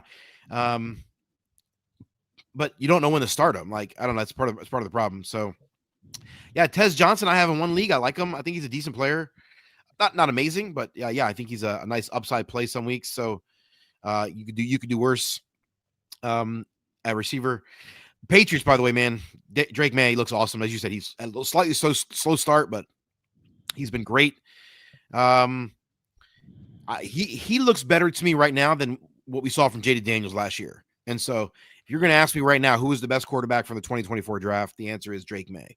Number 2 would be J.D. Daniels. And then there's a gap between those two, and we could argue about the other guys. Who would you take? Who would you take 3? Mr. Fingernails. I think it's Caleb Williams is a 3rd, and then I would put Bo Nix 4th, and then JJ McCarthy right now is 5th. Like that's where he's at. Like over Penix. Oh yeah, I forgot about Penix. Penix would be 4th, I guess. Williams 3rd, Penix 4th, Bo Nix 5th, JJ McCarthy 6th. That would be my ranking at current time. I think I agree with you. I think May and Daniels are close, and then I think there's a gap between those two guys and the rest of the field. And so now Caleb Williams has the pedigree and the talent. Maybe there's still time for him, obviously. Mac Hollins being the primary ball catcher for the New England Patriots, not what I had on my bingo card. So no. I would not expect it to happen. Mr. Backpack, Mr. I wear a kid's backpack to he's such a weirdo. Like, he doesn't even wear shoes. He's so strange, man. Like, why are you weird? Like just weird. Anyway, yeah, he's strange. I mean, I don't know that I want any of the pass catchers in the Patriots. As Butte is the guy that I still trust. Pop Douglas was fool's gold apparently the week before. Stephon Diggs is fine if you're desperate, but I don't know. Like, you probably have better options. Side note: I saw a stat this week that I think you would love. Stephon Diggs has 3 touchdowns this year and 4 children born this year. So he has more children born in 2025 than touchdowns scored. So how about that for stat? Is that quadruplets or is he getting 4 around? baby? He has 4 different women he got pregnant this year. Oh man, that 2049 draft class can be full of Diggs kids. What? I don't mean to be crass. Like, do you guys know what a condom is? Like, I don't understand. Like, why? Like, or they just don't care. Like, what is wrong with these dudes? I don't understand. Why are you out making babies? Like, what is wrong? Like, it's just so stupid. I don't get it. I don't know. I mean, look, Elon Musk said, we need more babies, and I think that they're following Elon Musk and like, oh, okay, that's with 4 different women. Like, it's so stupid. Like, I don't like what. I guess if you're a multimillionaire and the kids are gonna have money, and I don't know. So they'll hire some Guatemalan nanny to raise the kids, I guess. What is he doing Christmas? Like, is he like Fred Flintstone? He's like going to every party at the same time. Literally, I saw that. This was like I saw someone mention like, oh yeah, like there's 4 different women that are currently pregnant with Stephon Diggs' child. They're all expected to give birth. And I'm just like, in the near future, I'm just like, and he has 3 touchdowns. I'm like, he literally has more kids being born than touchdowns scored. Like this is unbelievable. Oh man. Well, it's I don't know. I mean, we've seen that before. You remember Travis Henry? Was that was his name? The running back in the day? The Bills, yeah. Tyreek Hill has how many kids does Tyreek Hill have? He's like 13 kids or something. So I don't get it. I don't know. Like I said, they listen to Elon. By the way, what is going on here? This guy took Malik Neighbors and Travis Hunter. He's not an auto draft because he would have been drafting already. This guy took where is he? He took Tyreek Hill. He was not an auto draft. This guy took Mike Evans. Evans might come back, but it's like he was not an auto draft. Like, I don't know what is happening at the end of this draft. Guys are just taking these injured players. Travis Hunter, I guess he's going to time out. But if he was on auto draft, he would have drafted already. So I don't. Maybe they don't know that those guys are out for the year. I don't know. I mean, I didn't realize Carson Wentz was out for the year, so I guess it happens. That's true. Can't make fun of that too much.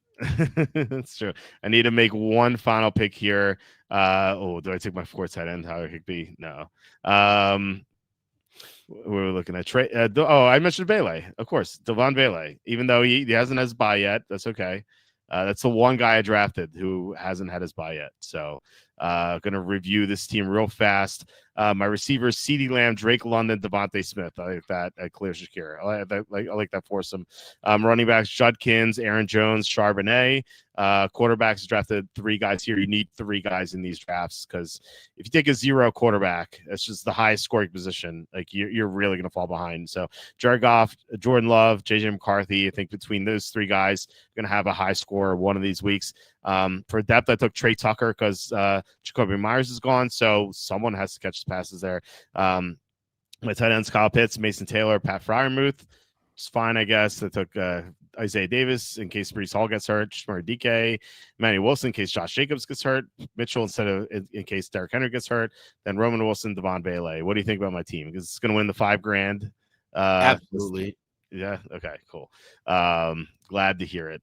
Anyway, we had some questions here, by the way. Will you trade Tedero, McMillan, and Vidal for any of Hall, Judkins, Jalen Warren, Henry? Yeah, for sure. Especially because what's his face? Hampton's going to come back soon. Yeah, as he mentions. Yeah, 100%. Right. For Brees Hall, absolutely. For Judkins, absolutely. For Derrick Henry, absolutely. Yeah. Jalen Warren, probably. But that was closer. Yeah, I agree. It's all 4. Yes, Warren is the worst of the 4, but yeah, 100%. Should I drop Ayuk for Golden, Corum, Gainwell, Tootin, Chubb, Emmanuel Wilson, Sean Tucker? I mean, if you held on to Ayuk for this long, like, why get rid of him now? And none of those guys. I guess Corum is the one guy I'd have interest in, just because he's getting work. He's kind of like Algier. He's just getting work naturally. And what if Williams goes down? Like you're gonna have a league winner potentially. So I would rather have Corum than Ayuk. But like again, you held Ayuk for so long. Like you're gonna come now. It just seems like this is when he was supposed to come back. Like around this time. Yeah, but he might not. So it's might not. Yeah. The right move would have been to cut Ayuk 5 weeks ago, but we're here. Yeah, I kind of agree. If you already hold him, like, I guess it depends on what your roster situation is. Like, if this is just like your last, your last bench spot, who cares? I would rather have the upside running back on Quorum. Like Gainwell's no upside. Tootin probably doesn't have any upside. Nick Chubb, don't start him. He sucks. Manuel Wilson, no upside. Sean Tucker, a little bit of upside, but not much. Blake Corum is like legit. Like if Kyron Williams gets injured, Blake Corum is league winner type material. Mm-hmm. So none of these guys are really going to do anything for you. The only exception would be if Kyron Williams get hurt. Like none of these other guys have any real. If Woody Marks is out for the year, Nick Chubb's still going to suck. Like, right. Exactly. Start one quarterback this week: Mariota, Rodgers, Geno, Tua. I guess Tua against the Redskins, right? It seems like. Who do the Steelers play this week? They play the Bengals, so it could be Rodgers too. Ugh, the Bengals are terrible. That defense is terrible. Yeah, and Hendrickson may not be back this week, so that's gonna make the Bengals horrible defense already even worse. So Rodgers and Tua had the best matchups. I think I go Rodgers there, but only because with Tua, that offense just like we just talked about it a moment ago. Like the offense looked good and legitimate this week. Like maybe right now the coach is out on a binge, a binger. Is that what they call it? A binger? I don't know I'm not even cool. I don't know what it's called. He's out smoking some dope right now. Who knows? Like I don't know. Yeah. Oh, by the way, did you hear that? After the game, he drove by a Bills bar and taunted the Bills fans. No, I did not hear that. What an idiot! What is this guy doing? He's so weird. Do I drop Evans for the same people? Do I drop Mike Evans for those people? He included Judy this time and Godwin. I would rather have Judy and who's Ollie Gordon, I guess. I'd rather have Judy and Corum more than Evans because like Evans, I don't think is going to come back to like week 16, 15, 16, 17. He'll be useless to you by the time he comes back for fantasy purposes. Yeah, so I'd rather have one of those guys. Judy and Corum to me are much better than the other options. Yeah. If you need receiver, get Judy. You need a running back, get Corum. I agree. My 3 leagues, my quarterbacks are Knicks, Dart, and Jones, Dak. Which league should I target? Joe Burrow, and how much Fab? He's back week 13 actually. He's targeting. How much fat? Like how much fat do you have left? Like it's the end of the season. Just spend it all. There's Yeah, nothing left. There's nothing left to do. yeah, I don't have any fab left in any of my leagues that you, so I don't. I'm Yeah, out. So yeah. If you need a quarterback and you want to target Burrow, like Burrow over Knicks, easy option, sure. yeah, Burrow over Dak or Daniel Jones, yeah, I'll take Burrow over those guys. Dart, like I don't know when Dart's gonna get back, and I don't know what the offense is gonna look like once he like with Dable gone. Like I don't know how much it'll change. I would be targeting Burrow over all those guys. If I had a bunch of extra fab, I wasn't gonna do anything with. Like I don't know. It depends on if you need it for some reason or if there's other options in your waiver wire. But like, yeah, Burrow is a better option than any of those. yes, yeah, for sure. Yeah, don't save any fab. There's no reason to save fab. Just the season's over. Like it's almost over. So just go for it. You Stephon Diggs will hire a Guatemalan nanny to take care of the babies and then impregnate her. Probably. Um, what if there's like this chain where like he hires the nanny and gets her pregnant, and then he hires a nanny for that one and gets her pregnant, and then hires a nanny for that one and gets her pregnant. It's like it's like ongoing. It's like Inception, nanny Inception that Stephon Diggs has. Just making like a movie about that. Should I trade a Jetta, that is Justin Jefferson, and Tracy for T Mac and Wandale? No, T Mac. Who's T Tero Mac? McMillan. Oh, No. I didn't realize he was that cool. No, do not trade Jefferson. No. Todd McCullough is T Mac actually. No, don't do that. Don't do that. All right, we have some more games left. I believe this is the last of the early games. Bears 24, Giants 20. What do you call him? The Mr. Fingernails. Sounds like a horror movie. Caleb Williams 20 to 36, 220 in the touchdown. This was a really confusing game plan by the Bears because they're playing the Giants run defense. Giants run defense is 31st in the NFL. And yet, like, this is not, you might be thinking, oh, okay, they were trailing. That's why they threw 36 times. They ran 20 times with Swift plus Monangai. Even when it was close in the first half, they were throwing way more than running. And I was like, you have this great advantage with your running backs. You're not utilizing it. So strange. Odunze had a great game. No one else did much. DJ Moore, I got banged up in this game. I don't know if he's going to be out for any sort of time. If he is, then Luther Burden will look better. So might want to consider picking up Burden just in case. For the Giants, Jackson Dart got concussed and they were leading. And once he left the game, things fell apart because Russell Wilson sucks. And yeah, Tyron Tracy, 14 to 71. Much different than last week when he got out touched by Singletary. So nice to see things getting back to normal without a Scatabo there. Receivers wise, like Slayton 4 for 89, that's not sustainable. I do like Theo Johnson. I talked about Theo Johnson all summer. I was drafting him late in best ball all the time. 7 for 75. Glad to see that panned out at least. But he's like the only receiving threat, and he's only a tight end, so he's the only receiving threat the Giants have. Wandale 6 for 62 is just a PPR scam. What are your thoughts on this game? PPR scam. Yes. PPR is a scam, in my opinion. Yeah, I don't want any of these Giants players. I don't want there's not one player on the Giants that I want in my lineup at any position. I don't trust any of them. I didn't trust them with Dart in the lineup. I certainly don't trust them with Russell Wilson in the Dart. Also, why the heck do they not just put Jameis Winston in there? Like I don't know. Unless they just want to not win games. That's the they're being competitive, and then in the fourth quarter they get a phone call from up top, like, hey, remember you have to lose this game.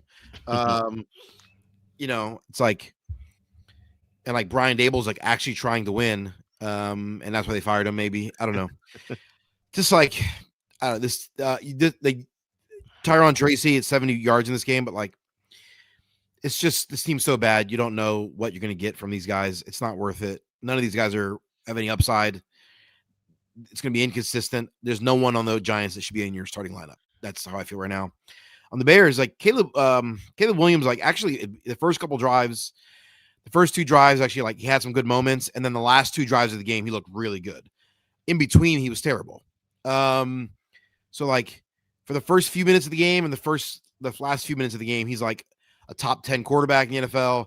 Everything in between, he's like a bottom 5 quarterback in the NFL. Like, just I don't know what to make of this guy. They told me he was good. I don't know. It's weird. And this coaching staff, as you mentioned, like this game plan was so goofy. I don't understand it at all. It made no sense. Uh, so I guess if you win a game, that's all that matters. But gosh, the way you win it, like do I trust any of these receiving weapons? Like, okay, Dunze's stat line looks great, 6 for 86. And if DJ Moore is out, like, okay, I trust that more. But like 2 weeks ago, we saw Dunze get 0, and like just I don't trust it. Like Loveland, like okay, he had 55 yards again. Okay, great, but do I trust that he could like 2 weeks ago he had a good stat line, and then last week he sucked, and then he's like Luther Burden. I've been told by guys he's good, but like they're not using him. Like I don't know that I like any of these options. Dunze, I still want to start him because the talent's just so good. You can't sit him, but like even the running backs, I don't know that I love the running backs. Like, are you super excited for 80 yards from DeAndre Swift? Like, is that super exciting to anyone right now? Like, if you're in PPR, okay, like he has 5 catches, okay, so like that maybe boost him in PPR, but like if you're a PPR, like I don't know, like is Swift your if he's your starting running your starting running backs, like yikes, that doesn't feel good. This team is not consistently getting into the red zone, and so it's Caleb Williams. Like until he stops sucking for most of the game, you can't trust the offense. So yeah, I think until further notice, I don't think I want to start any of these guys other than Dunze. And like DeAndre Swift, like I'm looking for a reason to start someone over him right now. Yeah, actually, I started Monangai in our league. The reason for that, over Travion Henderson, by the way, and the reason for that, full tilt. Well, no, like extremely full tilt because the stupid London or not London game, Germany game. Like I'm working, I'm trying to write notes on the game while I'm trying to do my other normal Sunday morning stuff that I just forget. This is the 3rd time I forgot to set a lineup in one of my leagues because of this stupid European games, and I didn't check our league. Luckily, I still won, but I would have been the highest scorer that week if I played Henderson instead of Monangai, and we get money for highest score every week. So, right. I was so angry. I was like, and I even knew it as soon as Henderson ripped out the 50-yard touchdown. I'm like, oh my god, I didn't play him. And I was like, who do I have instead? And I had like Monangai there. I'm like, oh my god, like I just forgot to do my lineup. Like so frustrating. I hate these stupid European games so much. Yeah, I hate next that. week we have a Spain game, right? Oh, yeah, so much fun. Can't wait. It's gonna be so different. I love how like NFL networks, they're like, for the first time, a game in Spain. It's like, what does it matter to us? We're just here watching the games in the same place anyway. It's like when ESPN would be like, Sports Center live from Los Angeles. And like, who cares? Like what does it matter? I don't care if they're in LA. They're not outside or anything. They're not talking to any Hollywood stars. They're just sitting in the same studio, same looking studio. It's stupid. Who cares where they are? I don't care. Anyway, let's have a Ukraine game. Let's do that. I'm just kidding. Actually, kind of serious. I think it'd be funny. In the middle of war zone. Rams 42, 49ers 26. This was 42-20 before garbage time. The Rams look fantastic. Stafford, I can't believe this has never happened before, where a quarterback has thrown 4 touchdowns and no interceptions in 3 straight games. Now, it's a great feat, don't get me wrong, but like it's never happened before. Never happened with Manning or Brady or Warner or Elway or Montana. And this never happened before. It's kind of crazy. But yeah, and Stafford's the first one. Kyron Williams, 2 touchdowns, but 14-13 carries with Corum. We mentioned Corum already. The touchdown scorers were Adams, Nakua, Parkinson. And I swear, this speaking of tilt, every time a Rams tight end scores, and it's not Higbee, because you never know what the numbers. I always forget the numbers are. I see a Rams tight end score, I'm like, yeah, Higbee, and like, no, Parkinson or Allen or Ferguson. Like, come on, because I drafted Higbee so much. They have like 4 freaking tight ends. Like, come on, man. Anyway, the Niners, they got good stats from Kittle and Jennings. You have to be mad about McCaffrey getting sniped by Robinson. McCaffrey had a good PPR game, but standard scoring game, not a good game. So any thoughts on this game? Yeah, I don't know. There's a lot of lessons to be learned. I mean, like McCaffrey's awesome. You're starting him.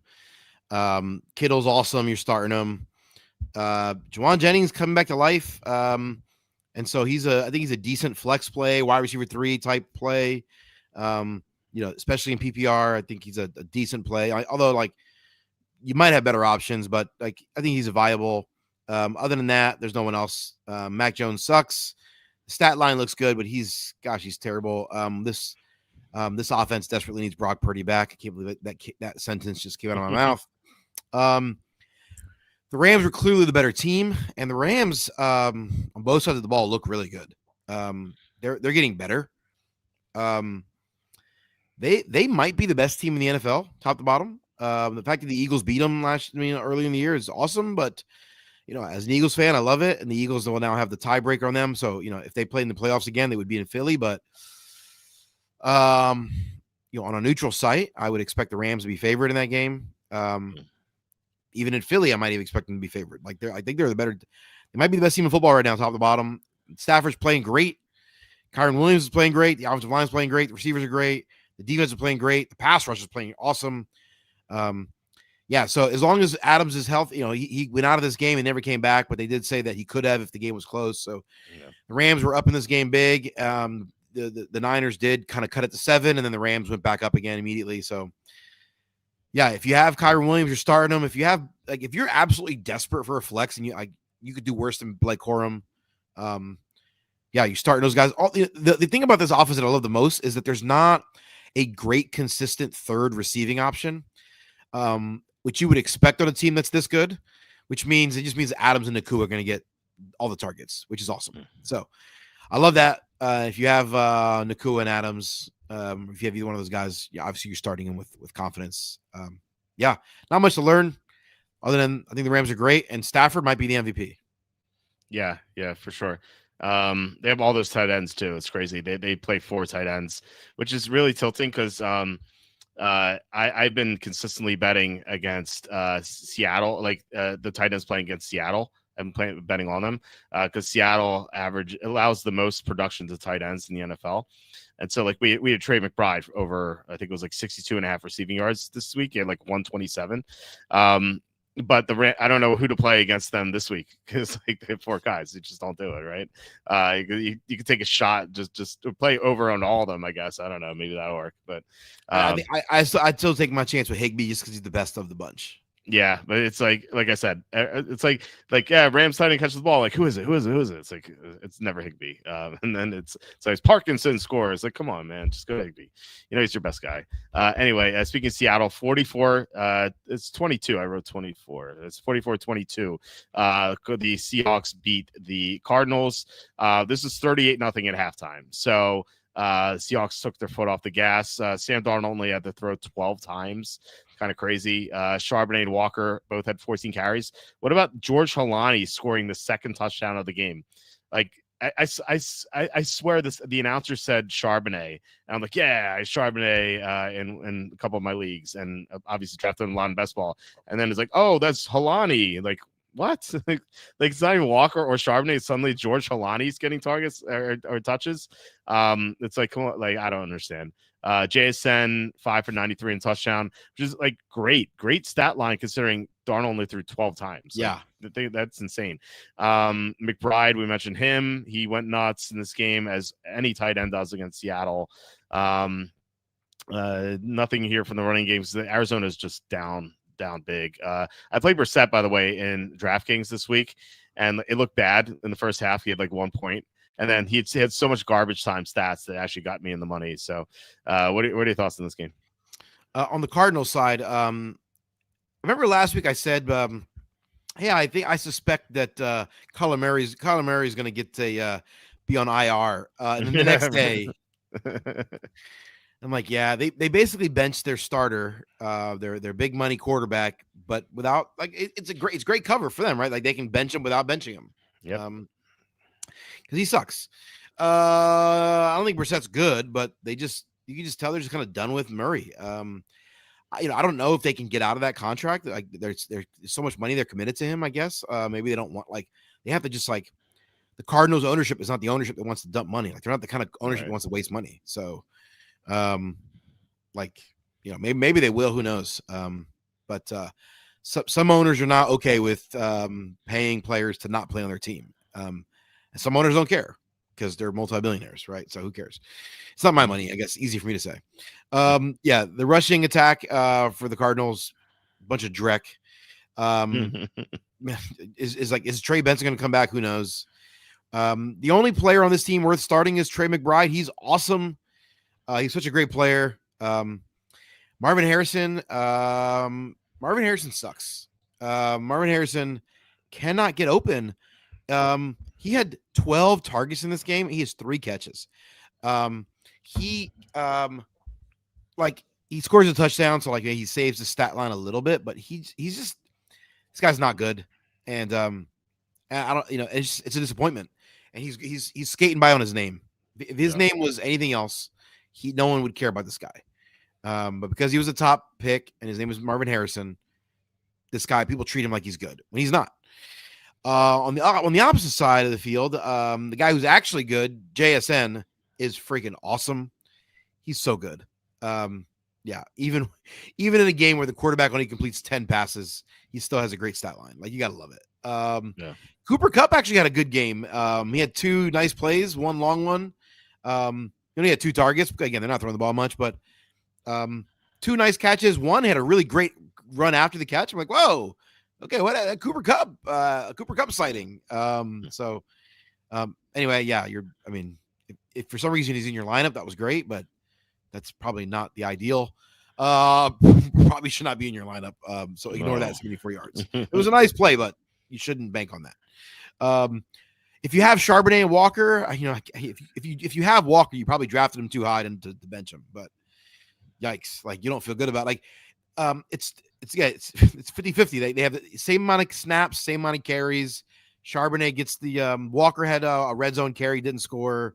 Charbonnet did have red zone carry, he did score. Like, you're just like, if you drafted Charbonnet, you love it. If you drafted Walker, you hate this. Like, because it's like because of where you drafted them, right? Like, it's just So if you have Charbonnet, he's found money. Great. The Seattle Seahawks look legit. Top to bottom, their defense looks good. But I still don't believe in Sam Darnold. I think this team's going to turn into a pumpkin. And we saw it with Darnold last year with Minnesota. They looked great all year, and then when it mattered, it fell apart. And so I do not believe this team will be playing late into the season, no matter what they look like right now. So, do you remember which team made him turn into a pumpkin? Was it the Lions? Well, sort of, but in the playoffs, I meant. Oh, the Rams. The Rams. I guess they play this week. Oh, we'll see how it goes. The Rams. Yeah, I'm curious if Darnold can exercise his demons or ghosts, I should say, because he said on Monday Night Football, remember a long time ago, he's like, I'm seeing ghosts against Bill Belichick. I don't know. Maybe he can exercise those ghosts. We'll see. I can't wait to watch the game. I can't believe that game's at 4:05. It's like a throwaway 4:05 game. Like they put the best games at 4:25, and then like sometimes there'll be a great game at 1:00, and obviously Sunday Night Football. But they can't flex it in because they have Lions Eagles as Sunday Night Football, which is going to draw more viewers because the Detroit and Philly obviously huge fan bases. But like the 4:05 game seems so weird for that type of marquee matchup. It's so weird. Yeah. I don't know. Anyway, Jay up saying a trade away Tyler Warren for Rico Doodle. My backs are Saquon, Brees, Rico now, and Harvey and Hunt. Should I pick up Otten or Fannin? Warren's on bye, so you need a tight end. He traded away Warren for Doodle. Yeah, right. Oh, he traded away. Oh, sorry, right. Okay, so yeah, Warren's gone, so he doesn't have a tight end. He took Doodle. I'd rather have Warren than Doodle. But yeah, I mean, who should I pick up, Otten or Fannin? So Buffalo tends to be good against tight ends, and Otten plays against Buffalo this week, so I wouldn't expect much there. Fannin, although Baltimore's been good against tight ends too, so it's tough matchups all around. I think long term, I'd rather have Otten because I don't trust Chris Godwin to come back healthy. So I'd rather have Otten, but it's pretty close. It's super close to seeing those guys. Any leans there? Otten versus Fannin? Yeah, your point on Godwin not coming back healthy is probably the the tiebreaker for me. Hmm. So I think I probably go Otten over Fannin, but it's close.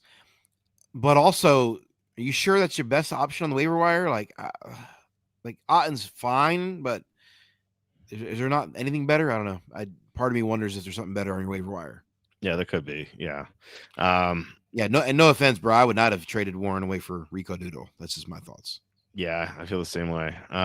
Anyway, the last of the 4 o'clock games, Lions 44, Redskins 22.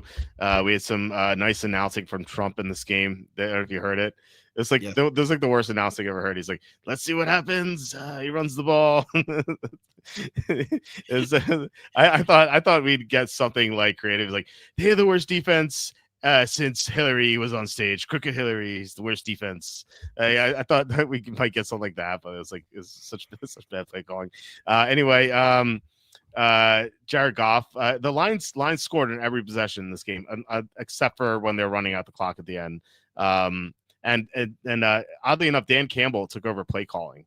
He had this like Mother Goose glasses on. He was like reading the chart. It looks so weird him doing it, but it worked. Jameson Williams, I think like he wanted to get Jameson Williams more involved, and like for some reason Johnny Morton couldn't do it, and like Jameson Williams had this great game. I mean, look, everyone had a great game for the Lions. Gibbs was awesome. I played him in that DFS lineup that I talked about with Brissett. Redskins, they're just a dead team. They got nothing going on. Treylon Burks was their leading receiver. Like it's things are pretty rough in Washington. Any thoughts on this game? Yeah, on the Washington side, yeah, they're a Drek. I wouldn't want to start anyone in this receiving core. If you're desperate at tight end, Zach Ertz, is fine as a low end tight end one. Other than that, you don't want any of these receiving options. The receiving game is dead with Mariota. The running game is also deceiving the stats because JCM was actually barely played until the fourth quarter. And so Chris Rodriguez was the starter. He got most of the snaps early in the game, and then he got injured. And then JCM came in and got a bunch of garbage time carries for the end of the game. So like it looks like JCM is the primary ball carrier, but if they're all healthy, it seems like the Redskins were going with Rodriguez. Of course, if he's not healthy going in the next week, that might be changes things. But like JCM right now is not he's not a starter, and so don't treat him like he's a starter. No one on this team really should be in your starting lineup if you can avoid that. And so again, if you're desperate at tight end, Zach Ertz. Other than that, ignore this team. Lions. Although the Jameson Williams thing you mentioned, he didn't get involved early in the game. It was mostly in the second half after they were up in this game, and so I'm a little annoyed because I think he's a great player. It's like if Jameson Williams played on a different team and a more conventional offense, like he would be. I think he would be a much better, more reliable player. I think he clearly has talent that we love, but like they just like they didn't prioritize him in the first half, and so that was a little bit strange. But then he was awesome in the second half, so you love that. So I don't know what to make it. Like obviously, if you have Laporta, he's a starter. If you have St. Brown, you're starting those guys. But if you have Williams, like, do you really trust him to be the starter? Like, I think I need to see it one more week. Like, we've just seen too many bad weeks from Williams this year. That makes me like, I love the stat line, looks great, but like, I don't know. I still am nervous to put him in my starting lineup. I have him in one league and I haven't started him in several weeks, and so he went off, and that I'm looking. He's on my bench, and I'm like, I don't feel that bad because like I don't trust it. What's awesome is the running game. Jameer Gibbs, awesome. David Montgomery, awesome. What I also love in this game is that like both Montgomery and Gibbs are like equal amount of snaps, equal touches, equal amount of like routes run. Like they're very much both a part of the running game or the offense. So they're awesome. You're starting them. Jared Goff looked good. If you have him as your quarterback, you could do worse. Yeah, against bad defenses, I love Goff as a guy to start. Against great defenses, like I think twice. But yeah, not a lot of lessons to learn from this. I still don't know what to do with Williams. And going into my fantasy playoffs, I'm not sure I'm confident. But if we see this, if Dan Campbell's going to call the plays from here on out, and Williams is awesome next week again, then I'll change my mind. Yeah, I wouldn't know what to do with Williams in redraft. I don't have him in any leagues. What I do know what to do is just draft him in best ball because he's so good at best ball. You don't have to worry about starting him. He has those spike weeks. You love those spike weeks. So you want those. Yeah, I know. Definitely agree with everything there. There's also Hunter Henry, Theo Johnson, and Dalton Schultz, and Colson Loveland. Looks like so. I would lean toward. I mean, Schultz is doing a lot lately, and he has an easy matchup against Tennessee. So I like that. If Jackson Dart starts, I think Theo Johnson is worth considering. But it looks like it might be Russell Wilson, so I will not go there. And then Hunter Henry, he's going to score touchdowns. He's going to get fewer catches than Dalton Schultz, but I think there's a better chance he scores a touchdown. So it's between Henry and Schultz for me. What do you think? In standard, I probably lean toward Henry. In PPR, I would lean toward Schultz. I think that would be my. I feel the same way. I definitely agree. How do you think the Rams finish the season? Got Stafford to win MVP and win big. Well, congrats on that bet. The boss. What number did you get him at? Look, I have a future. I have a future on Rams to win the Super Bowl. I also have exactas with the Rams, with the Bills, Chiefs, and Ravens. So those pay out very nicely. So I'm hoping, sorry, Kenny. I'm hoping the Rams take the Super Bowl, or I don't care. I don't care if they win, as long as they get to the Super Bowl and play the Chiefs, Bills, or Ravens. I will profit well there. And I think you could certainly make the case of the best team in the NFL. In EPA, they rank second. They second in offense, third in defense. There are 3 teams in the NFL who are top 5 in both offense and defense. Kenny, can you guess who those are? 3 teams are? I already told you the Rams. There's 3 teams that are both in the top 5 EPA of offense and defense. Yeah.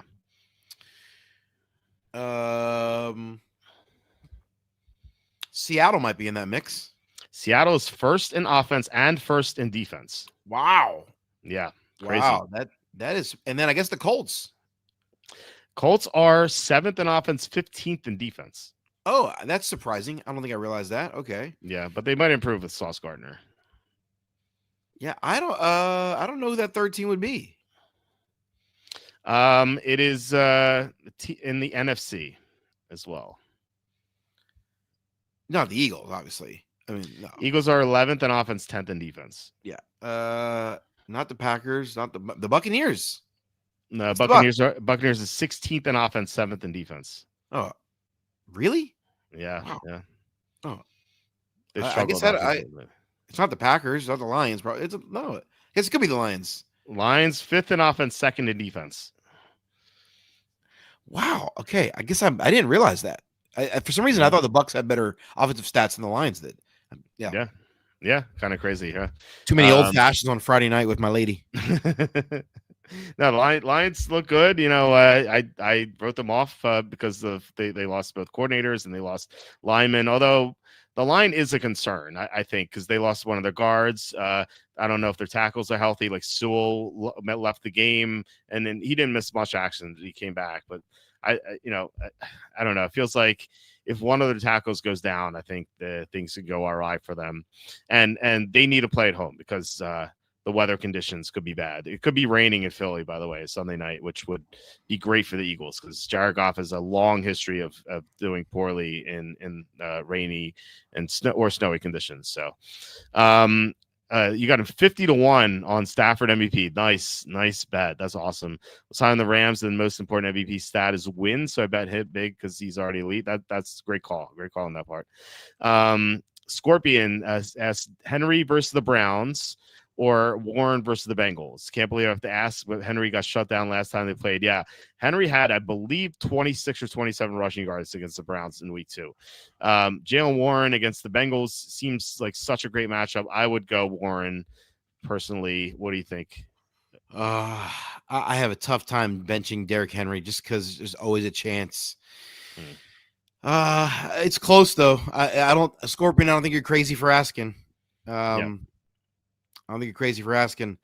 I think I'd still go with Henry just because also after the game last week, Rodgers made a comment about basically like, hey, I don't think we're getting the ball to, Jalen Warren as much as we should. And so I do wonder, like, is there a chance? Um, is there like a squeaky wheel potential coming up? Against a bad defense, the Bengals. Like I wonder. Yeah, yeah, I think you can make a strong case for Warren. Yeah. Yeah, I love the squeaky wheel narratives. So good. I still go Henry, but I think it's defensible to go with Warren. Yeah. I think in DFS they're pretty close. Henry is Joe Warren 6,100. I think Henry's like 6,700. I think. And I put Warren as a play and Henry is not a play, even though they're 600 apart. But keep in mind that DraftKings is also PPR, which is a big deal for Warren too. All right. Anyway, we have 2 more games to cover. Chargers 25, Steelers 10. Only an idiot, complete idiot, would bet the Steelers here. What a bozo who bet the Steelers. I don't know who that is. Only a shill for the gambling industry would promote that. Yeah. Show for the gambling industry has lots of advertisements on his website. Anyway, the Steelers offense looked like, what do you say, direct before this? Yeah. Good word to describe this offense. Rodgers kept sailing passes over receivers' heads. It's just awful to watch. Chargers, Vidal, surprising game. I thought he'd be okay, but 95 and a touchdown, that was more than I thought. I thought maybe 65, 70 or something. He got close to 100 yards. And then, of course, McConkey naturally gets more targets because he runs shorter routes. Just kidding. Anyway, what are your thoughts on this game? What a bozo. Aaron Rodgers should have had DK Metcalf on a touchdown. Should have had another big play to Wilson. It's just obvious to me he doesn't like to get hit. Like he doesn't stand in the pocket. He kind of spins out, dumps the ball off. Listen, he's 41 years old. I get it. I'm 43. I don't want to get hit. Like, I just, my wife tries to hit me and I just kind of dodge it, I just this Steelers offense is, if you know what, the thing is, this team, like, they're actually good in some ways. And actually they actually could still score some points, but like they just they get drives that sputter out, and it's just kind of a weird offense. I don't know what to make of them. By the way, is Caleb Johnson still on the team? Apparently, he's getting some work. He had 2 carries. I was surprised. Like, where's Gainwell? I thought Gainwell was getting those carries. I was being facetious. Two carries. Gosh, so dumb. Jalen Warren is awesome, but it's hard to do with this offense. If you have Metcalf, you starting him. If you have Jalen Warren, he's easily a flex play, maybe a starter for most people. The rest of this team, yuck. Chargers, we already talked about. Justin Herbert and Drake May were my 2 favorite quarterbacks coming into the year. Mm-hmm. I drafted Herbert in multiple leagues. Didn't get May, actually. There was always someone else in the league that got him, that sniped me ahead of him. So sorry. McConkey and Johnston. Keenan Allen is the one I think is, like, you could say, we said this last week about like Keenan Allen, who I have in 2 leagues and was starting early in the year. Last week I said, okay, he's no longer start worthy, and I think it's still the case going forward. I think he's being phased out of the offense in any meaningful way. The targets he had were kind of useless targets. He wasn't meaningfully a part of the offense. So it's McConkey and Johnston, and even the tight end Gadsden, like, not really a part of the offense in any sufficient way, like significant way. It says he has 6 targets, but like a couple of them were just like kind of throwaway passes, or like, sometimes quarterbacks will just throw the ball in the area receiver just to like it's basically intentional grounding, but a legal way to get away with it. Like, so Herbert did that, I think, twice to Gadsden, where he's just throwing the ball in his direction. So like it counts as targets, but it's not really targets. So Gadsden, who once upon a time a couple weeks ago looked like a great potential, tight end option, is now like not so great. And so in some ways that's good, because it's McConkey and Johnson and really nothing else in the passing game. So like it actually kind of makes it easy if you're going to start one of these guys. The question is, though, do you want to start any of these guys? And like, if you have McConkey, you probably have to start him because of where you drafted him. If you drafted Quinton Johnson in round 11, like, you don't have to start him, right? So like, right. Uh, like I don't know, man. Like this offense looks depressed without Alt. It's a bummer because like they lost both of their tackles, which is like what a like there's you know potential All Pro tandem tackles out. Like that sucks. This offense could have been so much better. And they lost their rookie running back who looked great for for 2 games. So yeah, I think what this offense could have been is a bummer. I feel like we got cheated at what this could have been. Well, obviously that was always next year, but yeah, I think if you have the receivers, you're probably starting them, but it wouldn't be terrible to look elsewhere. If you want to sit Johnson. Yeah, and not just offense, like what this team could have been, because their defense is 6th in EPA, and they have Jim Harbaugh coaching. So, like, I thought if they had both tackles, they could be one of the best teams in the NFL right now. Certainly the AFC. So it's really a shame that the season went down the drain. But yeah, like you said, next year Herbert's still young. It's only going to be Harbaugh's 3rd year. Both tackles are still young, so they could be a sleeper or like semi-sleeper Super Bowl contender next year. And final game, Eagles 10, Packers 7. This is a much better 10-7 game than the Broncos Raiders game, which you mentioned. But when we covered that one, a little disappointing that Saquon Barkley couldn't continue what he did prior to the bye when he ran for 65 yards against the Giants and had a great game. Otherwise, he actually had fewer yards in this entire game than he had in that one run against the Giants, which is kind of crazy. Devontae Smith caught a touchdown late. I needed 5 catches from Smith to hit our same game parlay. He only had 4, and then Hurts targeted him on one of his final passes and fell incomplete. Man, I was tilted by that too. But yeah, Hurts, not a great game here by him. He had a fumble. Love had a fumble as well. Love was I thought worse. Jacobs was really the only bright spot for the Packers offense. And five catches, 33 receiving yards as well. I thought people thought that like Luke Musgrave would just come in and do what Tucker Kraft did at like maybe like 80% capacity, and it's clear that they're 2 different players. So I kind of worry if I'm a Packer fan. I worry about this passing offense the rest of the way, just because like you're really with Kraft out, you're really putting all your eggs in the Christian Watson basket, and like we know how injury prone he is. So maybe Jaden Reed could come back soon, but it's looking pretty bleak. What do you think about this game? I've been saying this about the Packer receivers all year, where it's just a bunch of dudes without one guy, without one standout. Yeah. So in any given week, one of them might go off, or none of them might go off, but you never know who it's going to be. And so I don't want any of these guys in a starting lineup. Christian Watson and Jordan Love don't be on the same page. There should have been 2 long completions. They were we're not on the same page. And so it looked like the Eagles defense was awesome, but actually it was just like they were one of them like quit, or it was a pass breakup, and one of the commentators was like, "Oh, what a great pass breakup." And I'm just like, no, like Watson slowed up. Like if Jordan Love just throws the ball 10 yards in front of him, it's a huge completion. So it's like they're just not on the same page. Maybe that gets corrected, but like I can't hope for that. And so really, Josh Jacobs is awesome. If you have him, starting him, no questions. Jordan Love though, didn't look great in this game. The Eagles defense obviously is phenomenal. And the Packers defense is legit. These are 2 very good defenses. The Eagles last year after the bye week, their offense took off, but also that's when their defense took off. And like this defense with the addition of Jaden Phillips, and like the bye week, like this defense looked great. And so I think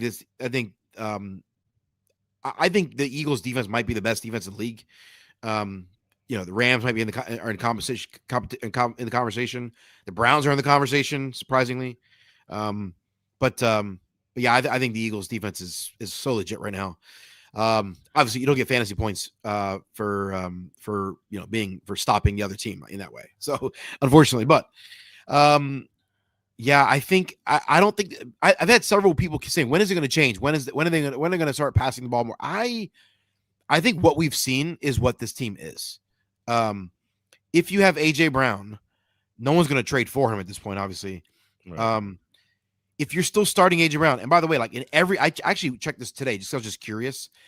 He was in the starting lineup for all 4 teams that own him in the 4 leagues that I'm in. Oh wow. And I think it's just I think people are just sort of like they're just expecting any day now they're gonna turn it around any day now. I don't know that that's true. I don't think that's the case. I think any day now they're gonna keep being what they've been. And so if you have AJ Brown, he probably should not be in your starting lineup. Like I know it's painful to say because if you drafted him, he's probably a first or second round pick, right? Like Yeah. late first, early second. If you have Devontae Smith, like he scored a touchdown, he saves it, but like, man, like until that game, he was on. I think he was on 3 for 36 before that last, or 3 for 33 before that last catch. Like, like if you have Devontae Smith, you probably drafted him in the 4th or 5th round of your. You probably have better options for your second or third receiver or your flex than Devontae Smith. Maybe you don't. Maybe he's the best you have, but like I just want to say, like it's okay to bench these guys. Like, Barkley, you're still going to start because, like, he's still he still returned 100 yards from scrimmage. There's enough talent there. They're going to run the ball enough, but I think it's time to just be honest about the Eagles' passing options at this point. What do you think the difference is this year from last year, or really past few years, where these guys have declined? It's the blocking. Yeah, I think it's Hurts. At the end of the day, Hurts is just inconsistent, and the offensive game plan is not great. The opposite. There's a guy on Twitter I follow named Shane Huff. I don't know if you know him or not. Great. He does great work. He does a lot of film study. He's an Eagles fan. Mm. He does a lot of Eagles stuff. He basically showed a couple plays from last night. I watched this morning. I thought it was really helpful. He said on the running plays, the Packers were flying to the ball. On the play action, they weren't biting or nibbling at all. He's like, he thinks there's a tell. Like, he compared it to like a pitcher in baseball with a tell. Like, and he's like, this is not a new thing. We've seen this. We saw this against the Vikings. He said we've seen this again early in the year. Like, teams are not biting on the Eagles' play action. They don't run play action a lot. They run it very little. They don't run on their center a lot. And when they do, it's not fooling the teams at all. It's making no difference. And so he basically just thinks their offense is too vanilla and too easily predictable, which I think is probably true. Like, they don't run any complex schemes. They're not scheming players open at all. It's just like, even on that last play, it's like, okay, Devontae, you run a post. Hey, Brown, you run a drag route underneath. You know, if the safety goes with Brown, then they're making the offense very simple for Hurts. It's like on that last touchdown pass, it's like, okay, it's basically a 2-man look. Brown runs the drag across the middle. The skinny post is Devontae Smith. If the safety goes with Brown, he throws it to Smith. If the safety goes with Smith, throw it to Brown. Like, it's just this very simple scheme. So Hurts can just make one read. Okay, the safety did this, then I do this. It's like this very, like, when you see that kind of stuff, that tells me the coaching staff doesn't trust the quarterback, which is like, it's painful to say. I'm an Eagles fan. This guy's making $50 million a year. He's the Super Bowl MVP. Ratings are like, he played awesome in the Super Bowl. But like, it just seems to me right now that the coaching staff is like not scheming in any complex fashion. And there's only one of two explanations. Correct me if I'm wrong. There's only two of one explanations. And if you are a betting person, you want to bet the Eagles win the Super Bowl or go, or win games, I guess at all, I think this is important to consider. There's only one of two options. Correct me if I'm wrong. Either the coaching staff doesn't trust the quarterback, or maybe the coaching staff is sort of like kind of the way the Chiefs have been the last few years, where it's like, we know what it takes to get deep in the playoffs. We've been to the Super Bowl twice the last 3 years. We've won a Super Bowl. Like, we're just going to do the bare minimum to kind of get by the regular season and like really unleash the offense in the playoffs. Like, let's just keep a bunch of stuff hidden and scheme, like, which they actually did in the playoffs. Like, there's like they ran some new uniques. So as an Eagles fan, I'm hoping that's the case. I guess I'm trying to be optimistic and say I'm hoping the situation is not that they don't trust Hurts, but that they're just basically playing possum because they're like, we're just going to do the bare minimum and win games, get the number 1 seed, heal up, get a bye week, and then go to the playoffs and then unleash our offense, like which the Chiefs have done the last several years. Like I'm hoping that's the case, optimistically. But if that's the case, if they are intentionally playing vanilla offense, well, then you definitely should not be starting AJ Brown or Devontae Smith if you own them in fantasy, right? You definitely should not be betting on this team because that means most weeks, if they're favored, they probably won't cover, right? Like, Right. so like they just, I think if that's true, if that's the case, this is not a place to find money. Yeah, I mean, conversely, if they're underdogs or short favorites like they are against the Lions, then you can't. I feel like you can't bet them, in big games. It's kind of been the Chiefs' MO. You mentioned the Chiefs when they're favored by more than a field goal, or at least before this year, they just were a money pit. Like they would never cover the spread. But if they in big games when they're underdogs or short favorites, then they would usually cover the spread. So that's when they would come through. And I mentioned it last week. I thought the Chiefs hid stuff from the Bills. I thought they ran very basic stuff. Mahomes didn't scramble. A lot of the fourth down in the red zone, they just decided to kick it. It was very un Andy Reid from what we've seen the past few years. So I think the Eagles could be on that level. Like these regular season games are kind of like old hat to them. It's like, well, we could win these games or we can win in January/February, and I think that's where they are. So I think we might see some new stuff. But then again, it could also not just be the quarterback, it could be the blocking too. Like Lane Johnson was out for about half this game. As soon as that happened, by the way, I live bet Eagles under 12.5 points. Just did not think that the Eagles were going to score. And luckily that game did go overtime. That would have sucked to lose that way. But no, like Lane Johnson's always in and out of the lineup. Cam Jurgens is out. Like the interior blocking is not as good. They missed Becton from last year. Not that Becton's doing well for the Chargers, but still, like he was a force for them last year. It's just not the same up front. So how much of a factor do you think that is? I mean, it's definitely. I mean, for most of the last 5 or 6 years, the Eagles have consistently had a top 2, top 3 offensive line in the NFL. That offensive line right now is not a top 10 offensive line in the NFL. Now they're not far outside the top 10. They're in contention, and there are moments where they look like a top 5 offensive line.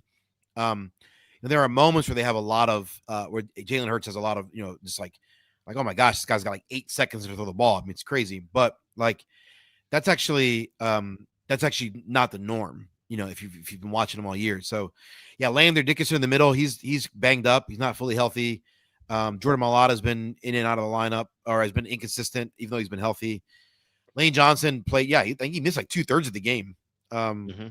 I was shocked when he came back. The way he went off the field, I thought, he's out for the year. Like, Yeah, I thought he broke his foot. yeah, and I was like, oh, that sucks. But he's also not been amazing. Like, and so, I mean, it's not amazing compared to expectations. Like we expect these guys to be like the best offensive line in the NFL. And so when they're playing like, as the top 12, we're like, oh, that sucks. Like they don't really suck compared to the like the Bengals. Right. Like, but they, compared to what we've seen from them over the years, this is worse than what we expect. So I don't know what to make. The offense is very simple right now. And it's clear. I think Shane Huff did a great job pointing out in his work. Like it's clear that the defenses are able to figure out what they're going to do. Like it's not complex. It's not like the Niners. It's not like what the Rams do. Or even like the Giants have run some of those concepts. Even bad teams run complex schemes where they're scheming a particular guy open. The Eagles don't do any of that. The Eagles make no attempt to scheme their guys open. They just, okay, you're going to run a route and just beat your guy. Like and it's like, okay, like, but it doesn't feel like they're giving their guys a real chance to be the best they can be. Which is just, which as an Eagles fan, it drives me crazy, but I can't help but wonder. I wonder are they just, okay, we know what it takes to win in the regular season. We have enough talent to pull that off. Our defense is awesome. Let's rely on our defense, and then just tell Jalen Hurts, like, don't turn the ball over. Like that's what they said. Just don't turn the ball. I mean, this is the microcosm. They had 3 plays last night on third down where they had third and long. They had a third and 10, a third and 12, a third and 13. On all three of those plays, they ran a draw play to Will Shipley. Mm-hmm. Your third, your third string running back, right? Or your backup running back. Yeah. Like that just screamed, and they didn't get a first down on any of those plays, obviously. It's just sort of like a give up. It's like, okay, we try on first and second down. Okay. It's like, okay, I guess we're just going to punt. Let's just run a draw play, play it safe. We don't want to turn the ball over, and then just punt it away. And like, just trust our defense and special teams. You're just like, I just hate that. Like, it just feels like such a boring way to play. But they're 7-2, and they're the number one seed in the NFL right now, or in NFC. So I guess it works. I mean, I guess it's hard to argue with the results. Yeah. Dom saying sounds like the Bills right now. Yeah. In the Miami game for sure. They definitely did not bring their best effort in that one. We have one last question. What's up, fellas? How much fab for Patriots defense? I don't think I've ever spent fab on any defense ever. So if you have like all your fab left and you're desperate and you feel like the Patriots defense, because they played against the Jets this week and they are the number one defense, I think, this week, then maybe you spend something here, but like under normal circumstances, I would not recommend using fab on defense. What do you think? Yeah. Unless there's just, I wouldn't see a reason to do that. Yeah, and look, I mean, they are the best defense, but you're going to find some other good options too, where you don't have to spend your fab. But like I said, like if you have a crap ton of fab, if you have the most fab left in your league, like there aren't that many weeks left, so you might as well spend it. But I would rather not do that. Yeah. So, or just put the minimum in, like put like $1 in, or like who knows, maybe no one bids on them. So that's how I would approach it. All right, that's about it for this week. Thanks guys for watching and commenting. Really appreciate it. Kenny, do you want to talk about anything else? Perhaps thecapsfake.com or something else? Check it out, thecapsfake.com. Lots of articles, nothing brand new, but feel free to check it out. Hope it's helpful. You can also follow me on Twitter, the cap is fake. And if you believe the salary cap is real, just remember it is not. It is fake. And other fun, entertaining stuff on the website. Also, I have been doing some reading about Major League Baseball and their potential implementation of a salary cap. And I'd be very interested because I wonder how that might affect the NFL when their labor negotiations come up. So it does appear that several baseball teams lost money this year. And so for the first time in several years. So I think there's a potential for some revenue sharing and a salary cap. That's never been realistic in baseball. It seems like it might be. So if anyone cares, I'll do some writing on that probably. I'm also a baseball fan. I have retired from other sports mostly, but still watch. I know you retired from baseball. I did until So Rare, and then I had to start it up again. So like Brandon Graham had to come out of retirement. Yes, exactly. I don't think I did show you the Edgecombe card. I don't think I was able to show you. So I got this. And my dad was so happy to see it. So because he's obviously a big Sixers fan. There we go. BJ Edgecombe. This is this red is the blue version of what Rainmakers used to be. So it's like the elite version. So VJ Edgecombe right there. So looks nice. When they come out with when they come out with NFL, I will be on it.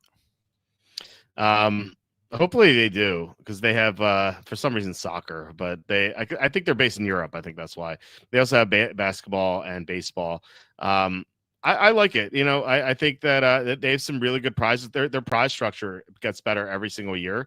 I'm a fan. I play both basketball and baseball on here. So nice. some good cards. We have one final question from Dom. Any changes on Super Bowl predictions? Would you remove or add any new teams from your original thoughts at the start of the year? I believe my Super Bowl prediction was I'm going to pull it up right now. I don't even remember it. I know I think it's Eagles and was it Eagles Chiefs again? Oh, it was Eagles Ravens. Sorry, it's Eagles Ravens. which the Ravens could run the table. Like I said, they have such an easy schedule and they have everyone back.